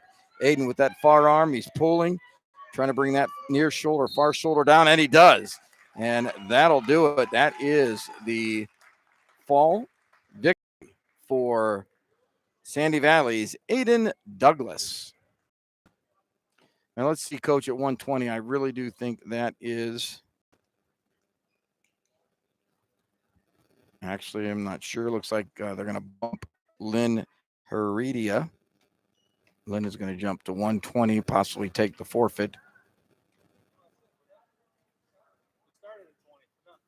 Yeah, that's right. They started at 20. I kind of messed that up at the beginning. Coach Donahue going over there for some clarity. Well, I'll tell you what, it's been quite an evening here. You got Yep, that's what they're going to do. There goes 113 pounder. That's Lena Heredia, and Lena is going to take the forfeit at 120 pounds. And that'll do it. There you go. 6 more to the board. 45-24. The Trojans come out on top. And sadly, our host school, the Cardinals of Sandy Valley, will come out 0-2. Tusky Valley will go home 1-1 and possibly already home and in the shower. New Philadelphia at 2-0. Good job tonight. Yep. We'll be out there this weekend. Yeah, I will. No, you did a phenomenal job tonight. Yeah. Yep. Thanks, guys. Thanks, Coach Fisher. Thank you, Coach. Great job. Thank you for having officials. us. Always Well we talk about our officials a lot, man. Brad Need our Scarborough, officials. Jason Atkins, all those guys, man. You guys do a phenomenal job. Yeah. Bowman will be there, man. Okay. Hey, great job again tonight. Well man. done, Giants. Well done. Hey, you know what? We also got an official invitation, and I believe they may. Let's see, are they having some shenanigans down in the basement of Coach Hilliard? Nice work tonight, guys. Keep it up. Sure would like to have you guys come down here to Minerva for one of our league duels. So we've got the invitation. All We're right. there today. Yeah, you know what? I just talked to Jacob, Candace. We're gonna name him the match of the night because you know what? Trailing like that to be able to finish that thing out and get the pin, man. That's the great part about wrestling, right, Coach? I didn't know if you guys wanted to do anything with Maddie because you gave me a call earlier. Yeah, man. If you want her over to us, man, that'd be great. So Jim, I'll let you. I'll no, give it. no, man. I'm gonna throw that in your ball court, man. I'm gonna give her the headset here, and I'm gonna start to get some gear prepped here as we start to wrap things up, and they're taking the tape off of the mat. So again, one more time before we pass the gear to Maddie, our match of the night, please. Yep, match of the night, Jacob Candace. Now, you have to tell me here, he wrestled up at 150, so he would have been going against Cortland Smith. No, he went with Braden Ames. So Braden Ames and Jacob Candace going to get the match tonight. How about Candace? You know, is that the great thing about wrestling when you're trailing like that? You see your teammate, he's trailing, he's able to get the pin like that and put points on the board. So, again, I'm going to introduce you. This is Jim Bostic, our lead wrestling aficionado here at Stark Media, and we want to welcome you in, Maddie Vickers, and talk to him a little bit and just tell us about the duel here, the try match. Talk about your journey here in wrestling, and you know what? Obviously, with OSHA sanctioning state championships down there in Columbus this year, I know that's a big goal for you, right? Wait, you might. Yeah, I'd take your hood down. There you go, kiddo. All right. Again, as TJ had shared with us tonight, we have Maddie Vickers, and there she is. So, Maddie, tonight, how'd it go for you? I mean, a little tough when you have to, unfortunately, both matches, you had two young men they had to go against. But I'll tell you what I noticed about you, never quit, always at it. I love the hand control on the bottom. Great job keeping those 4 fingers, keeping that from the lock a couple times in the cradle. How about your thoughts on tonight's bout? As a team, I feel like we did okay. We're improving. We're a little bit sparse. We don't have a full lineup. So we got some new guys. We're really trying to get into it this year. We're doing better than we were. Personally, I feel like I've matured a lot from last year and years past. It's still pretty rough with the guys, like you said. Sure. There's a bit of a difference. There's a So difference. No, there is. There's, Yeah. I mean, muscle structure, just where we're at. I mean, it happens, right? When you're younger, at the youth age, our ladies mature a little bit quicker than our boys, and then we see some success. But then as time goes, depending, that changes and shifts just a little bit. But again, you have nothing to be ashamed of. I thought you did a great job out there. How about, where you started? Just if you could tell our listeners a little bit about, where did Maddie start? When did you start wrestling? How to get in your blood? Just a little your history and journey to where we are today. for sure. I started when I was in second grade. This is my 9th year. Wow. It was more just like a spontaneous thing. Like my brother came home with the permission form, and I was like, "Let's go! Like, let's get into it." So I've been here since. 6th grade was my first girls tournament, Okay. all girls tournament, and it was the girls state tournament, the youth tournament. Right. So I placed first there, and it really was just a big confidence boost. And I'm really looking forward to going back this year because I went back last year and placed 6th. I was gonna say last year. So you were a state placer last year for the Yes. women's. Wow. Now and we had met with some of the. We were over at Minerva before we came here. We talked with some of the ladies over there. 3 of the ladies there had been state qualifiers and/or placers. So one question I asked them, I'll present to you. Do you feel any more pressure? You were a freshman last year, correct? Sophomore this year. So Correct. you're getting ready, and not only are you looking to go back to the show, but this time the show is in the shot. So how does Yes. that make you feel? Any more pressure in that regard as you prepare? A little bit more. It's like I'm expecting myself to go back more than anything. I know there's no like pressure or disappointment if I don't from my coaches and family, but it's just like a personal goal that I really have because I feel like I've matured and that I'm capable of doing it. No, you absolutely. From what I understand, I think I overheard here at the table, ranked number 8 right now. Is that correct at your weight Yes. class for the ladies? Yeah. Outstanding. Sophomore year, obviously a couple years before we graduate. Any thoughts as you look towards that? Again, want to wish any years away. Love absolutely every minute. Don't do that. But have you thought about maybe wrestling in college? Is that something you'd like to do? And if so, is there anywhere that you've looked at or thinking about? I have not specifically looked into any school, but I am planning on doing it. I hope as the years go on, I can get more under my belt. I feel like I could really thrive in the college and the more intense situation with just women's instead of the difference with the guys. Because switching from the guys all season to the girls at the end is really a big, like you can see the difference Sure. in everything. That's a great point you brought. TJ asked me about that because he felt the same thing, right? That as much as you feel bad, you want to win, if you will. There is that difference, but when you then transfer over to just the ladies, now you go, all right. Now you're in my arena, For if you will. sure. Is that fair? Yes. That's awesome. Curious, and I only ask this because, as you can see, I'm wearing my Team Ohio gear. I do put together the women's team. I don't remember. You weren't on the women's national team yet? Have you looked into the USA Wrestling at all? The freestyle come after season or not? I have not. Is that something you're going to look into? I will look into it. Yeah. Okay. Well, I'll tell you what, I will make sure Coach Donahue, gets my card. I will be putting teams together. I mean, I am part of USA Wrestling in that regard. I'm not the, obviously coach. But what's kind of cool, I don't know if you know this, but the women's national team coach actually coaches over at Alliance High School. His name's Dane Johnson. Dane and I work together as we go to Fargo. So I guess I'll share with you the old coaching side of me. Keep that in mind. We'd love to have you as part of the women's program. I think that even though it is freestyle, it's very close to your folk style. And I do believe at the college level, I think women do wrestle freestyle, versus the folk style that you're wrestling now. Yeah. That's from what I understood. Yeah. Okay. Well, Maddie, we want to see you on Team Ohio, so keep that in your mind. Great job tonight. I got to ask you this other question here. So I don't know if you're, having to lose any weight. Don't want to know. That's your business. But I'm going to ask you this. Season's over and Maddie doesn't have to worry about weight. Where does Maddie go? What is Maddie's favorite go-to? We used to call it a cheat food. What's that? Where are you going when season's over and weight isn't a concern? Oh, chicken tenders and mac and cheese all the way. Every day if I could. Chicken tenders and homemade, or are you going somewhere to get them? Locally the Nest, they have The Nest. they have some pretty good. That's where you're at. Yes. I love it. Well, again, Maddie, great job tonight. Real proud of you. Keep your head up. You're going to be fine. You know that. I can hear it in your voice. You're ready to go for, the run come down here to head to the shot. We believe Stark Media might be down there with you. So when you see us, come over, say hi, and we'll put that gear on and see how you're doing. All right. So, ladies and gentlemen, Maddie Vickers, again, great job, Maddie. Thank you. Real quick, Oh, yep. it's saying something when a sophomore's named captain, right? I did not know that.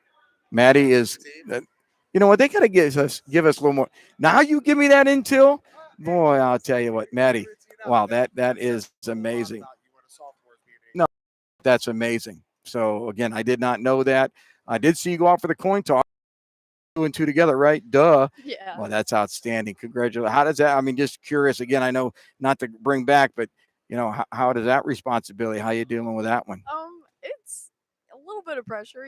Really gotta keep it up in the room, keeping everybody under control, and staying on top of things is. Got to crack the whip, don't you? Yeah, it's a new change for me. That's outstanding. Well, again, we appreciate you taking time out. I know you want to get back and get showered up and head on home and got that schoolwork, right? Student athlete, student No, first. for sure. No. But Maddie Vickers, again, thank you. Well done. Good luck for the rest of the season. Thank you. Thank you.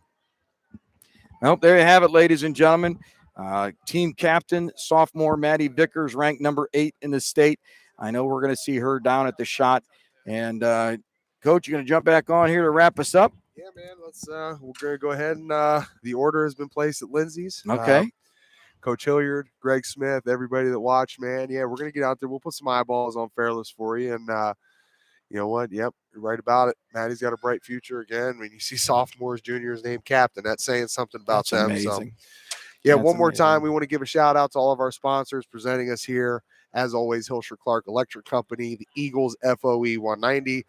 These broadcasts on the Stark Media YouTube channel also brought to you in part by CH Vallos and Associates, finallyhereohio.com, the Leathernecks Nation MC, McNeill and Sons Tree Service, Spirit of Stark, Simon Says Promotions, and J&J Motors Inc.